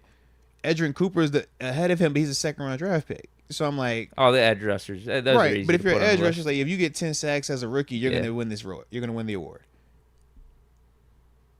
I think that's a lot of respect to Peyton Wilson. Then that's what I'm saying. Yeah, because I was like, no other person up here outside of the second round Cooper DeJean, second round, and he's a safety on top of that, / like space nickel player. So you banking on picks or some of that splash with him, whereas with Peyton, it's like, yo, you're not even listed as the starter right now. We know you got 2 more than capable, proven dudes in front of you, with another guy that's over here working to get healthy. Yeah. But he still feels like, yo, what you put on tape collegiately, man, your athleticism, your traits, all of that with your production screams, if you get out there, man, you're going to be a problem to deal with. That's why we're excited to see him. I'm telling you, I just feel like if he plays, he's going to perform. Mm-hmm. Flat out. Yep. It's just what's that process going to look like? Yeah. How do we get to him being on the field? Is it via injury? Is it via somebody playing bad? Or is it, he's making so much noise in practice that they're starting to create packages for him. And every time he's on that field, we can't keep taking him off of it. If it's that, then, man, I think it's great all around. And I think at the same time, a Landon Roberts, a Cole Holcomb, or whoever, I think that they would respect it and understand what it was also way more in that situation or that vein than if he was a first-round draft pick and we were just throwing him out there in front of them dudes, because you don't feel like it's earned. You don't feel you had a chance to actually fight for it. Landon feels like right now I got a chance to at least defend my spot. Cole is hurt, so he understands, man, this the business. Queen, that's big money, that's new money, that's untouchable, at least for this season. But the dudes know what it is. Mark Robinson, he knows what it is. So it's like, you just want to feel like you got a chance to fight it. Let me fight, let me prove something. And for Peyton, I just feel like for him, man, just do you. Because you the boogeyman to these other dudes. Because you're the one that wasn't supposed to be available. You supposed to be first round dudes. You're not supposed to have been around there third round. And now you here. But we love it. Yeah. I'm excited. I mean, like I said before, he already had that one play that showed up on my Twitter feed where I don't know what quarterback was it, Fields? I can't remember what quarterback it was, but holy hell, he was there in an instant. He can go, bro. Yeah, once he broke off the offensive line, like he can go. He was right there, and you could tell the speed is he can go. Very evident. When you see his size in person, you're just like, bro, why are you that big? Like, you're a big human. And I actually do like the comparison with the Shaq Leonard, man. In terms of those, like, long, tall, rangy type dudes, man. But more importantly, dudes that create splash. Yeah, and I don't think anyone was, like he said, was anyone talking about Shaq Leonard being Rookie of the Year? Nah. And he came on the scene. But he got the opportunity and was putting up crazy stats. Facts. Because he wasn't supposed to get the opportunity. I feel like they had an injury that opened the door for him, and then it was like, oh, who is this kid? I can't remember, to be honest. Yeah, he wasn't on my radar at all coming out in the draft at that point. Yeah, so that might be it. I don't know if I'm not seeing any more super chats. I like it then, man. Unless you have anything more to say about Payton Wilson? Nah, man. Salute to the young guy, man. Hopefully, the odds are in his favor while he's at camp. You know, I'm a little like snobby towards the shirts and shorts portion of training camp, so I make my return when, like I said, when they put them pads on Tuesday, I'm get my eyes on them out there then, because this is just like, it's cool, but I want to see him hitting, because that's the part where I think he's really going to be able to separate himself also. It's one thing for him to look great running around in space in shirts and shorts. It's another thing when you see him add that physicality to his game and how he can handle people as well, man. I think that's the part that's like, yo, we're excited. The problem is you got a Landon Roberts and a Patrick Queen here. Patrick Queen, we just said, is the 4th best linebacker, arguably 3rd, right? Just depending on who you talk to. Arguably 3rd best linebacker in the league. It's like, yeah. I know I'm putting him 3. I don't know where you're putting him. That's crazy. Where do you got him? Why you wouldn't do me like that, man? I just said I like the list, and I left the list alone. I was like, I don't want to touch the list. Just leave the list alone, so that way I don't have to worry about anything. All right? So I think the list was perfect as is. I'm just not going to I don't even want to mess with honorable mentions. All right? I'm just going to leave it all the way alone. It's just, yeah. Unless you want to, yeah, because who you No D. Bush in the honorable mentions. Hey, yo, you funny. Why you play it? He had 20 tackles versus us, though. Don't forget that, bro. There was a time when we were talking about him in that top 10 list. Yeah, man, Devin White. Honorable mentions. Yeah. That type of stuff. What could it take for him to definitively get in this top 10? That's true. That's real life. I didn't see him. That's real life, man. What happened? He's with the Browns now. So we're gonna see if he's gonna get it back in blood. Yeah. There was one depth chart I saw. This was a couple months ago. It might be changed right now. There's one depth chart I saw that had him, I think is their third linebacker. Cause I'm trying to figure Pretty much starting, I think, and I was but excited about it. So which I'm like, is it him, JOK, and who's the third guy? Is it the cat from LSU? He's still out there, right? Let me check. Yeah, I feel like it should be him. I think. Jordan Hicks. Yeah, they got him still in that third spot. It's Him versus JOK, Jordan Hicks, and Devin Bush is the top 3 guys. Man. All right. I'm loving that. Hey, look, all right. Their backups I've never heard of. So, yeah, Devin Bush might be playing. Who are the backups? Nathaniel Watson. Muhammad. Hold on. No, Nathaniel that's the Diabetes. rookie. Nathaniel Watson's the rookie out of Mississippi State. I liked him. 6th round pick. Yeah, I about to say, it's not like going nothing like that, but I do like his game. Muhammad Diabetes. Nah, not familiar. I don't even know if he was drafted. I was gonna say that ain't sound familiar to me at all. It's his second season, but I don't see a round that he was drafted in. Tony Fields. Tony been there for a little while. That's West Virginia, right? Yeah. Yeah. Charlie Thomas III. Yeah, they ain't had nothing. Hey, bro, they. Alright. Hold on. What's the other position? Let's go to another part of their defense because that can't be it. That can't be it. Well, for linebacker, it is. Is that? Oh. Top Are 3 you is Jordan sure? Hicks, Devin Bush, and JOK. Yeah. Now, how much are they playing nickel? I don't know, but All right, so talk to me then. they probably do D-line, play nickel a decent amount, right? All right, so what's their With secondary their then? cornerback, yeah, Martin Emerson, Greg Newsome, and Denzel Ward. Dope is still there too. They would have 4 down linemen, 2 Yeah. linebackers. Yeah. Man, so I'm just like that. I don't like still, that group, bro. But still, I don't like that group at all, bro. D. Bush might be out there way more than what he was playing out in That's what I'm Seattle. saying. I don't like that group too much, man. D. Bush, 30% snaps maybe. All right, let's go. Let's do it. Grant Delpit, Thornhill is their safeties, and then Yeah, I like Delpit. He's finally back from D-lines, injury. Dalvin Tomlinson, Shelby Harris, Myles Garrett, Zadarius Smith. I like the D-line a lot. I ain't even gonna lie to you. I like the D-line. The D-line's real. But I don't like that linebacker core too much. It's great for JOK, running the ball. nice though, yeah. But if you think about it though, they built to rush the passer, and them dudes is athletic. You can run. I don't see them like stopping no run with them type of dudes though. Unless you gotta hope that your D line's just kicking butt the whole time. And I think that's kind of what they banking on. Sure, but I like our upgrades on O-line. Absolutely. Although, did you see today, Zach Frazier is not slotted at center 1 right now? Oh, who is? Herbig.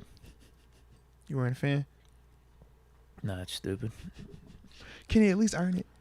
You just want to just give it to him out the gate. Can he at least earn it? Fine, bro? but Come on, bro. It's day one. It is day one shirts and shorts. Nothing that you see or hear matters until Tuesday. Nothing that you see or hear matters until Tuesday. When they put them pads on and it's cloudy with a chance of that thigh out, that's when we're going to find out who is the guy and who is not the guy. Who is the starting center versus who is the backup center. it's going to be Zach Frazier. Okay? When Zach puts pads on and he starts putting hands on people with pads on, he is not going to be the backup. I promise you. But we got to at least let him earn it. Let him put the pads on. Let me at least see it. Lie to me. I don't care what the process is, what the story is, If the you're journey. Herbig, cause how you think if Herbig contract getting paid me to come over here, then at least lie to me. At least let me feel I got a chance to fight him up. The same way we said about E-Rob, the same way we said about all these other dudes, right? Let me at least fight it. That's all. Just let me fight it, bro. You don't want to fight. You just want to be like, yo, hey, just it's yours. We know what it is. It's yours.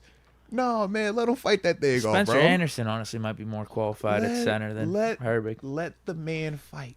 It's his fight, Deke. Let him fight, Well, man. yeah, I don't Just let care him what fight. the journey is, what the story is, what the competition is. I just know that Zach Frazier needs to be starting week 1 of this regular season. Deke said, yo, Whatever it takes. Deke said, I don't care about none of that stuff you talk about, bro.